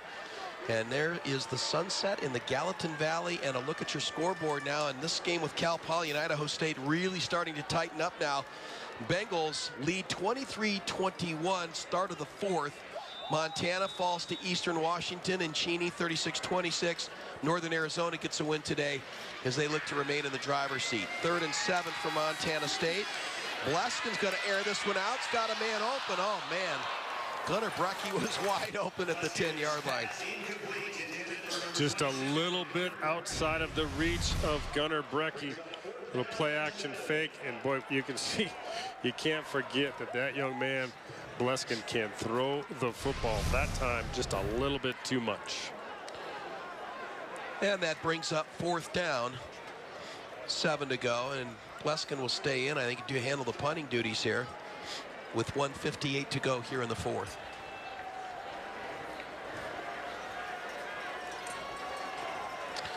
Looks like Portland State's going to sell out here and go for the block. Nobody back.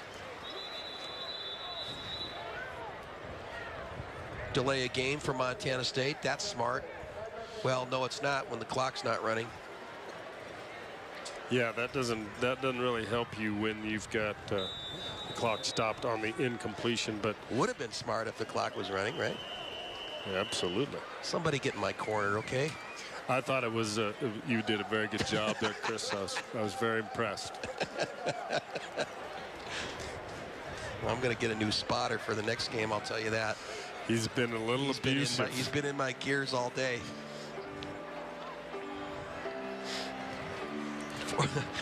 4th and 7 from the 47. So Montana State figures to get the win here, and then 2 games remaining, Mike, moving forward. Idaho State, huge game next week, right back here in Bozeman. And then, of course, the Cat Grizz game to close out the regular season in Missoula. So 2 very good opponents coming up for the Bobcats. But it's, you know, it's that one game at a time. Let's take care of business now. They got to finish this one off. And, boy, but if Portland or Idaho State is able to hold on in that game, it would be a big matchup next week. Bluskin takes a page out of the old roll punt. Yeah, they down it inside the 5. What was interesting, Bluskin rolled out and actually took a pretty good shot, but was able to get the ball away. Well, I think he might have actually been trying to throw this one, but a lot of pressure, and improvises with the little roll punt, and ends up getting a nice pin down at the 2-yard line. Take that, right? So as we look at the Big Sky Conference and the new standings, we'll have to wait and see what happens with Idaho State and Cal Poly, and that game's really tightened up in Pocatello. The Grizzlies, one of those teams that fall out of that one-loss column as they fall to Eastern Washington today. Bobcats will stay in the mix with the win.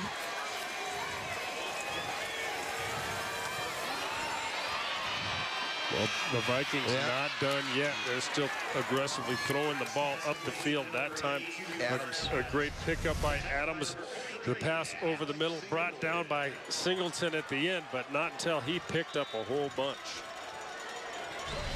Gain is all the way out to the 35. Clock running. Kraft. He feels pressure, and that is incomplete. Odin Coe delivers a big pop on Kraft. Yeah, Odin Coe comes from the left defensive end, and boy, he has been in the face of Kraft this second half, and he has delivered some really solid shots. 18 will know he played a football game when he wakes up tomorrow morning. Yeah, he will. He's taken some big hits today, but he stood right in there. All in all, a good performance, and that'll bring up second down on the incomplete pass.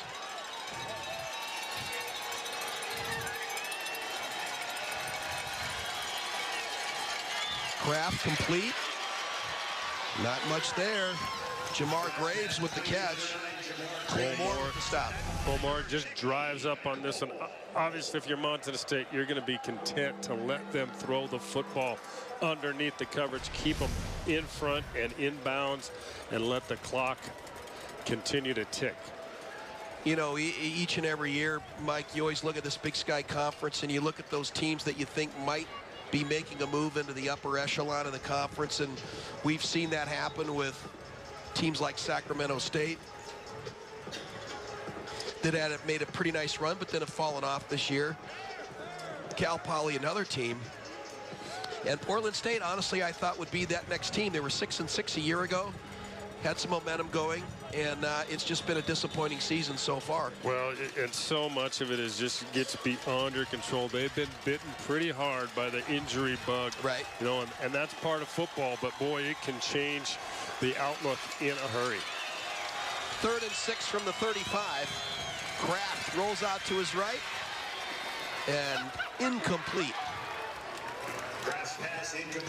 Idaho State and Mike Kramer appear to be the next team up as far as making a move. Yeah, and that's one that honestly surprised me. Yeah. I got all the confidence in the world in Mike Kramer as a football coach, but really felt like they were another year away.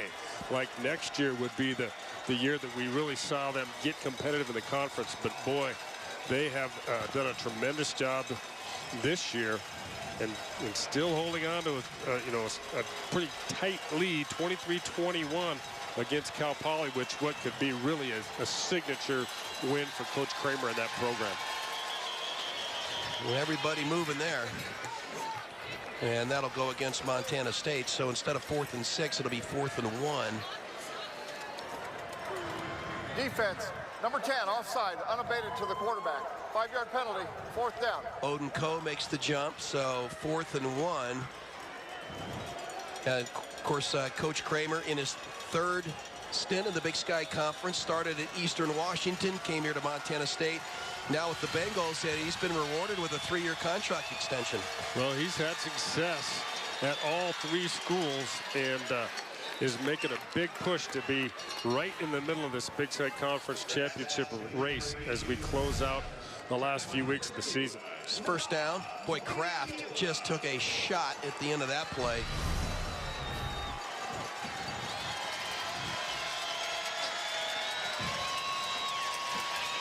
Kraft steps up, looks, throws, incomplete. Deontay Flowers, good job to break that one up. Well, Flowers is just such a solid corner for Montana State. We don't call his name very often because, quite frankly, they don't target him very often because he is so effective. But just a nice job of going up and getting that one, batting it down. 2nd and 10 from midfield.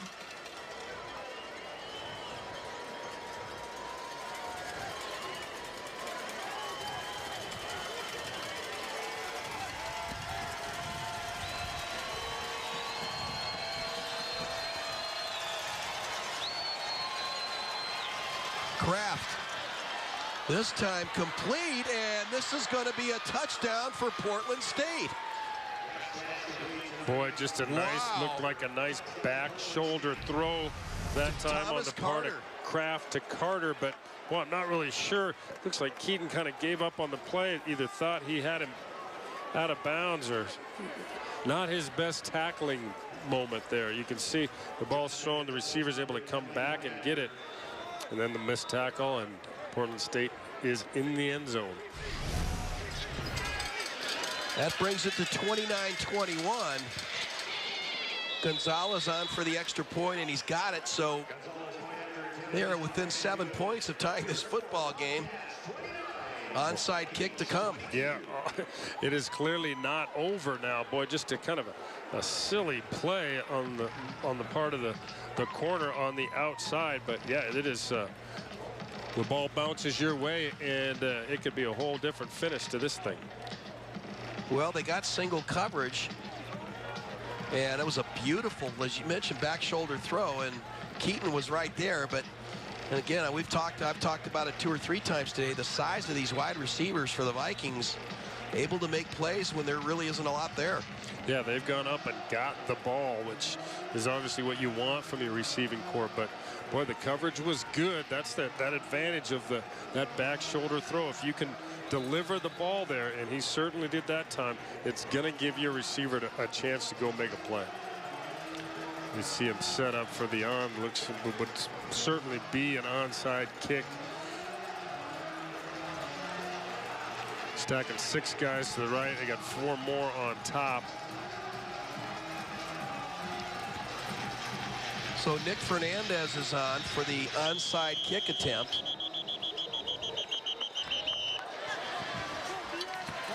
Timeout, Montana State. Second timeout of the half. 30 seconds. So the Bobcats, Coach Ash is going to bring everyone over. I'm sure that the last thing he wanted to contend with was a game going down to the wire here in the 4th quarter after they had that 2-touchdown lead for most of the 4th. No, but boy, that's a heads-up use of your timeout. He let them get lined up. So now they've got to look at it, and now they'll go make their adjustment. We'll see if Portland State changes what they're going to do.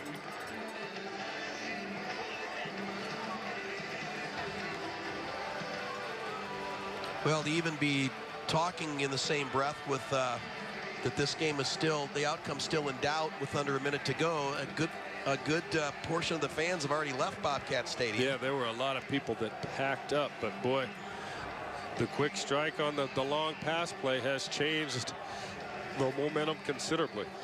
All it takes, one big play, and the Vikings got they've stayed with it this entire 4th quarter. So here we go. Ball is down and out of bounds. Flag comes in.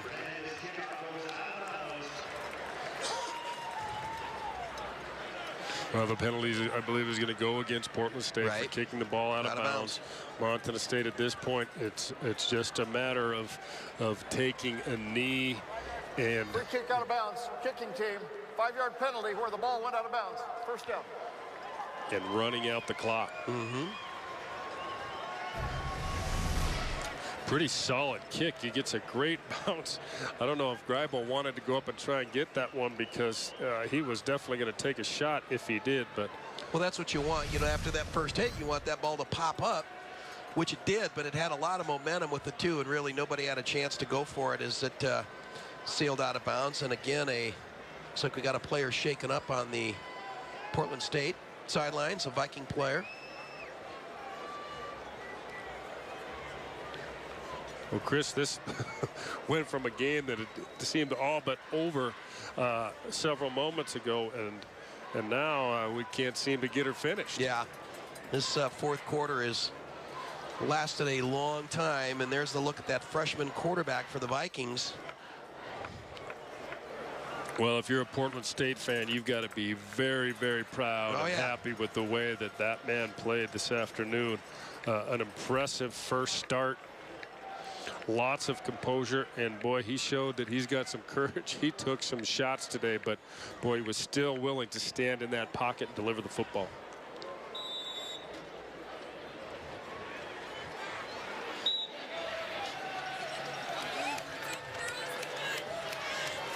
So Roderick will take a knee, or Prukop takes the knee.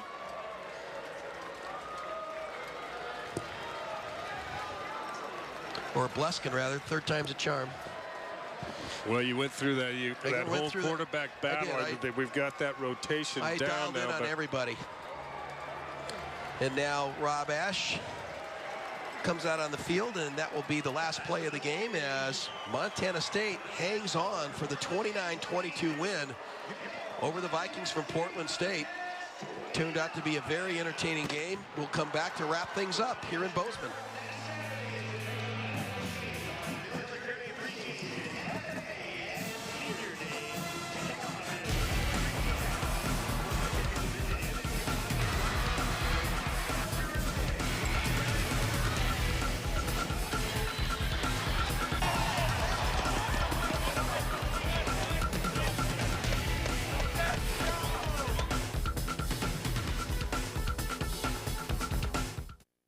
Alzheimer's.gov. So after the loss to Cal Poly last week, the Bobcats bounce back and get a big Sky Conference win today, 29-22 over Portland State. And Mike, again, Bobcats putting themselves in position now with 2 games remaining and put themselves in great position with the win today. Yeah, they've got 2 games left. If they win them both, they will have at least a share of the Big Sky Conference title. And it'll be 2 very tough games as Idaho State rolls into Bozeman next week, and then on to Missoula to take on the University of Montana.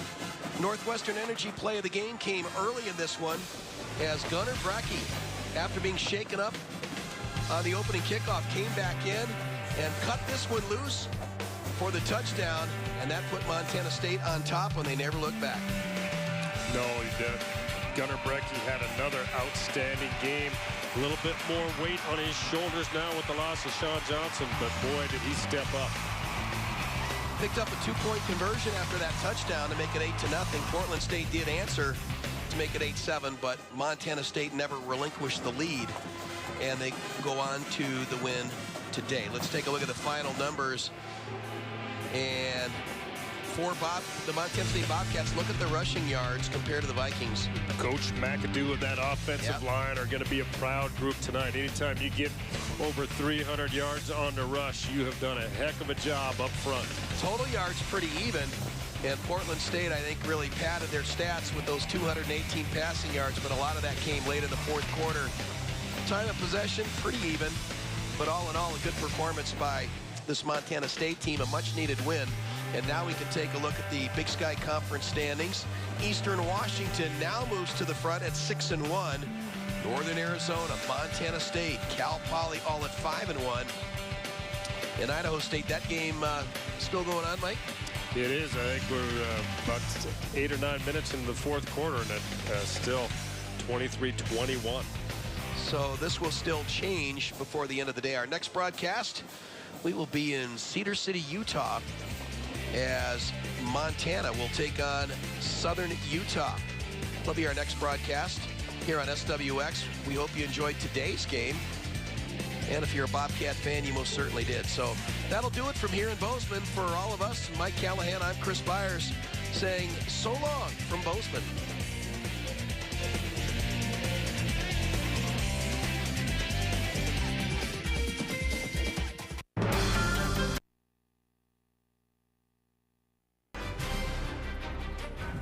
Welcome into the Bobcat Sports Report along with Rob Jesselson. I'm Jay Sanderson. The first home game in the month of November brought chilly temperatures, but a big warm feeling for the Bobcats as they come away with a 29-22 win over Portland State, getting off their little mini slump from the loss last week against Cal Poly. 29 points, just enough to win. The defense, though, I thought was the star of the day. Alex Singleton was one of the bright spots on the defense. Like you said, Jay, they played great. They've played great really over the last 3 weeks, dating back to that Weber State game. But today against Portland State, there was highlights from start to finish. Let's take a look. It's November, so that only means each game from here on out is a must-win situation, and that was certainly the case for Montana State on Saturday. First quarter, early on, quarterback Dakota Prukop out of the gun, pitches it to Gunnar Brecky. He picks up some great blocks up front, breaks a tackle down the left sideline, easily gets into the end zone. It's a touchdown for the Montana State Bobcats, but they would go for 2. Here, Mitch Greibel gets the snap, takes it up the middle, and Montana State goes up 8-0. On Portland State's first possession, freshman quarterback Josh Kraft gives it to Shaq Richard up the middle, still on his feet, down the right sideline. He cuts it back at the 10, takes it inside the 5 after a 59-yard dash. That would set up this. Kraft out of the gun, fakes the handoff, takes it himself. The freshman quarterback gets the touchdown. Bobcats lead 8-7. Still in the first, Cats inside the 10. Prukop looks to throw, but he pulls it down. He jumps past the tackle, leaps over a defender inside the pylon. What a play. Touchdown, Montana State. Let's take another look at this. Prukop running to his left, jumps over a Viking. He gets into the end zone. Prukop showing some great athletic ability. Then both defenses stepping up. Here, Alex Singleton makes a great play, a big tackle, one of many for the senior linebacker. Now Portland State's turn. Prukop scrambling, doing everything he can to escape, but the Vikings show why they have one of the top run defenses in the conference. End of the first half, after a PSU field goal, Prukop pitches it back to Brecky. The Helena Capital High product gets it into the end zone, and the Bobcats go up 22-10. And would lead 22-13 at the break. Now in the third, Montana State punting, but Trevor Bolton has his kick blocked. The ball goes out of the back of the end zone. The Vikings get 2 points, and the lead is cut to just 7. To the fourth, on third down, Prukop shovels the football to Chad Newell. Newell picks up the first and a lot more. He's carrying defenders on his back. Newell takes it inside the red zone. That drive would end with another rushing touchdown from Dakota Prukop, and Montana State goes up 29-15. But the Vikings wouldn't quit. In the final minute, Kraft drops back, looks left, throws it downfield to Thomas Carter. Carter gets by a tackle. He gets into the end zone, 50 yards on the play, and the Bobcat lead is once again just 7 points. 45 seconds left. Portland State with the onside kick, but the football goes out of bounds. The Bobcats retain possession. They go on to win 29-22. The Bobcat offense ran for 329 yards in Saturday's game. Quarterback Dakota Prukop ran for nearly 150 of those, while running back Gunnar Brecky ran for 98 yards and a pair of touchdowns. Well, Montana State returns home. They get off this little mini slump from last week at Cal Poly, and they take care of business against Portland State 29-22. We're joined by the head coach, Rob Ash. And Coach, we talked about it in pregame on radio that one of the headlines in this game was injuries. No Sean Johnson, no Justin Page. Well, Gunnar Brecky moves to the top of the depth chart, and all he does is on his first touch, he goes 71 yards for a touchdown. How big did he step up today? Yeah, that was fantastic because that's a Sean Johnson play. You know, a toss around the end and a big, long home run score, and Gunnar showed, hey, I can do this too, and he was off and running. Offensively, 329 yards on the ground, and all of a sudden, the first half of the season, this was a team known for its throwing ability. Now, the last 5 games, 270 yards or better in each of the last 5. Where is this offensive prowess on the ground to come from? You know, it's always been there. I mean, the offense is very diverse. There's a lot of different things we can do. We can throw the ball, we can run the inside, the quarterback, the outside game, a lot of different formations and motions, and so, you know, I hate to use a coaching cliche, but you kind of take what they give you, and Portland State was very tough up inside, but on the edges, we were able to get Dakota some runs, and we were able to get outside a few times, and so that's just what they happened to have. Where they were stopping us on the passing game was they did a nice job in their man-to-man stuff. When these teams do take away so much of the passing game, what does that do for the offense, for the ground game, to be able to get that push up front? It's harder to run if the safeties are up close. So I guess the actual answer to your question is this. It depends on how they're taking the passing game away. If they're taking the passing game away by playing a soft contour up high, deep, you know, that's not as big a problem. We can run against that. If they're taking it away with man-to-man coverage, you know, on our receivers, and then the safeties can play the run, that's obviously the toughest situation, and so that's the one where we have to force some throws down the field and try to win in some one-on-one situations. Early in the game, offense looked really good, 15 points in the first quarter. After that, they kind of started to figure things out a little bit. What changed with their adjustments as the game progressed? You know, I don't think it was so much about what Portland State did as what we didn't do, or what were the mistakes that we made. We had the one drive that was the most frustrating was when we were down deep in our end zone, and we got the first down and got it called back, got it again, got it called back, and then should have had it the third time, but we didn't execute it, the throw and catch. So we got that first down 3 times and still had to punt it away. So, like any offense, when we make mistakes and we don't, and penalties and so forth, or we had a turnover in the second half, those things will stop you, and you know, we've got to clean that up. Early in the season, we talked about, you said the defense at times needed to clean things up. Well, 3 games in a row now, those guys have been pretty darn good. And Alex Singleton led the way today with 17 tackles and 3 for loss. How good has he been in this last month? Yeah, he's really seeing things well right now, and he's triggering fast. So when they come to block him, you know, he's already there. Early in the game, his quickness, I think, surprises people. Later on, you know, on some of the pulls, you know, they'll have a guard or tackle pulling around to try to block him, and they can't block him in space. He's too elusive, and I thought he did a really, really good job. What's changed with the defense to get things clicking there here lately? I think it's just the confidence. They all feel good about it. I think our defensive line has come of age also. They're starting to play with a lot of enthusiasm, and like one of the guys said, Singleton, I guess, in the news conference, he said, we're just having fun. Bobcats win it 29-22 at home over Portland State. We'll have more with Coach Ash coming up in a bit as we preview next week's huge matchup with Idaho State. Chad Newell. Chad, what a game for you guys. A win in November, a must-win situation. How big was this for your team? I mean, it's big. Anytime you're playing meaningful games in November, giving yourself a shot at a conference title and a shot at the playoffs, that game's huge. And to come out with a win, no matter what the margin of the win was, is huge. Seemed like the game plan today was to come off the bus running, and you guys did that. Even without Sean Johnson, you ran for nearly 330 yards on the ground as a team. What does that say about this offense?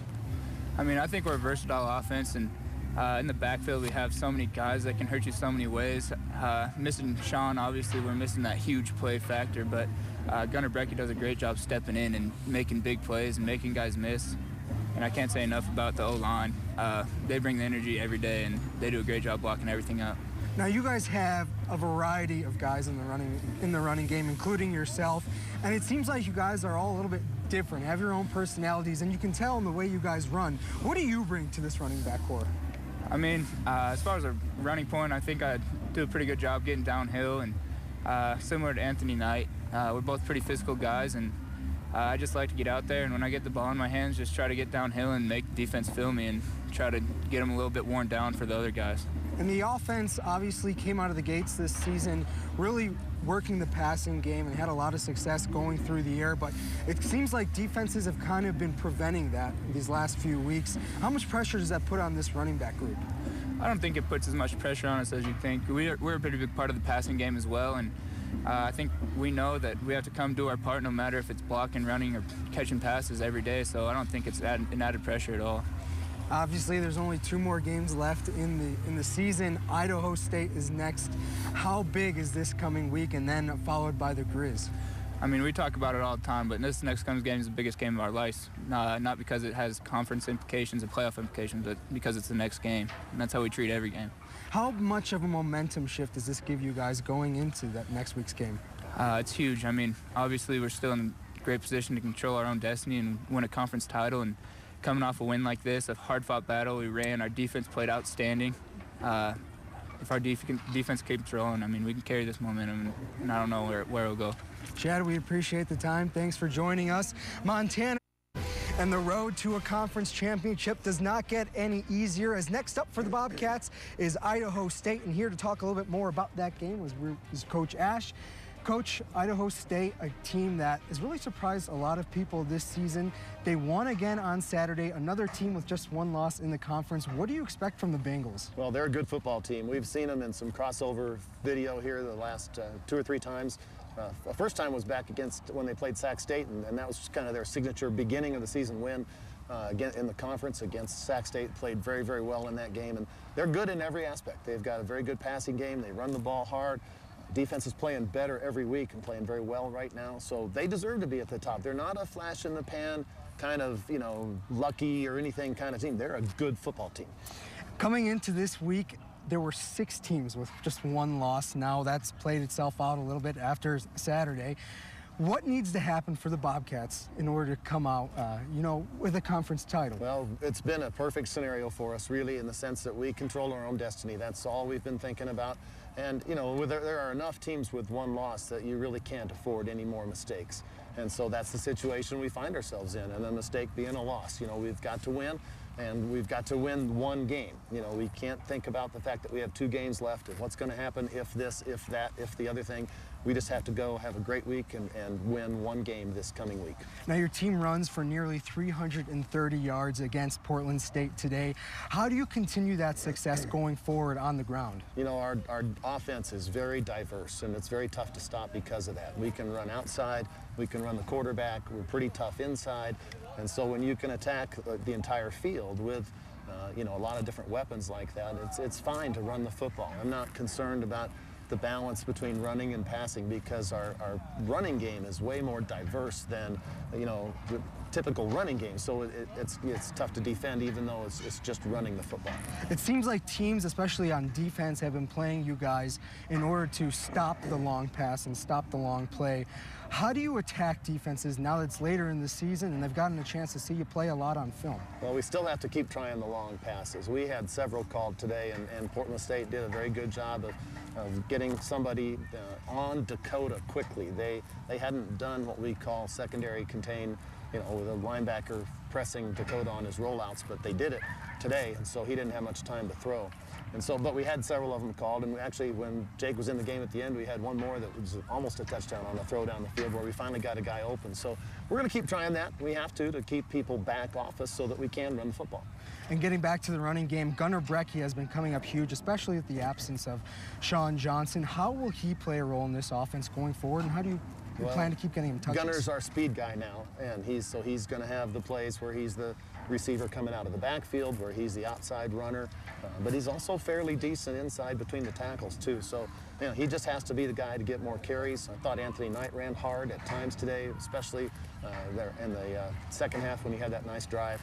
And so, you know, we've got to still mix them up. We want our guys to stay fresh. Gunnar Brecky plays on special teams as well and returns, so he can't be a 30-carry guy, but his carries were very effective today.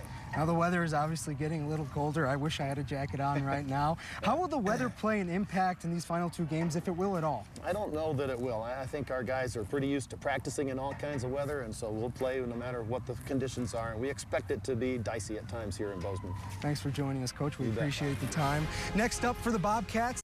Final 2 weeks of the regular season, 4 teams in the Big Sky Conference with 1 loss apiece. Montana State and Idaho State are 2 of those 4, and those 2 teams, Rob, will square off right here at Bobcat Stadium next Saturday. You know what, Jay? I'm going to make a bold prediction. I'm going to say that Bobcat Stadium is going to be rocking next Saturday when the Bengals come to town, because like you said, it is a huge game. Otherwise, though, it's time for this week's Bobcat Breakdown. The snow, along with the temperature, fell on Bozeman overnight, greeting us with a few fresh inches and single digits this morning. But that's not going to stop the party here at Montana State, where the tailgates were fired up early at Bobcat Stadium. And those brave enough to withstand the deep freeze will witness the game of the year so far in the Big Sky, Idaho State and Montana State, a pair of 5-1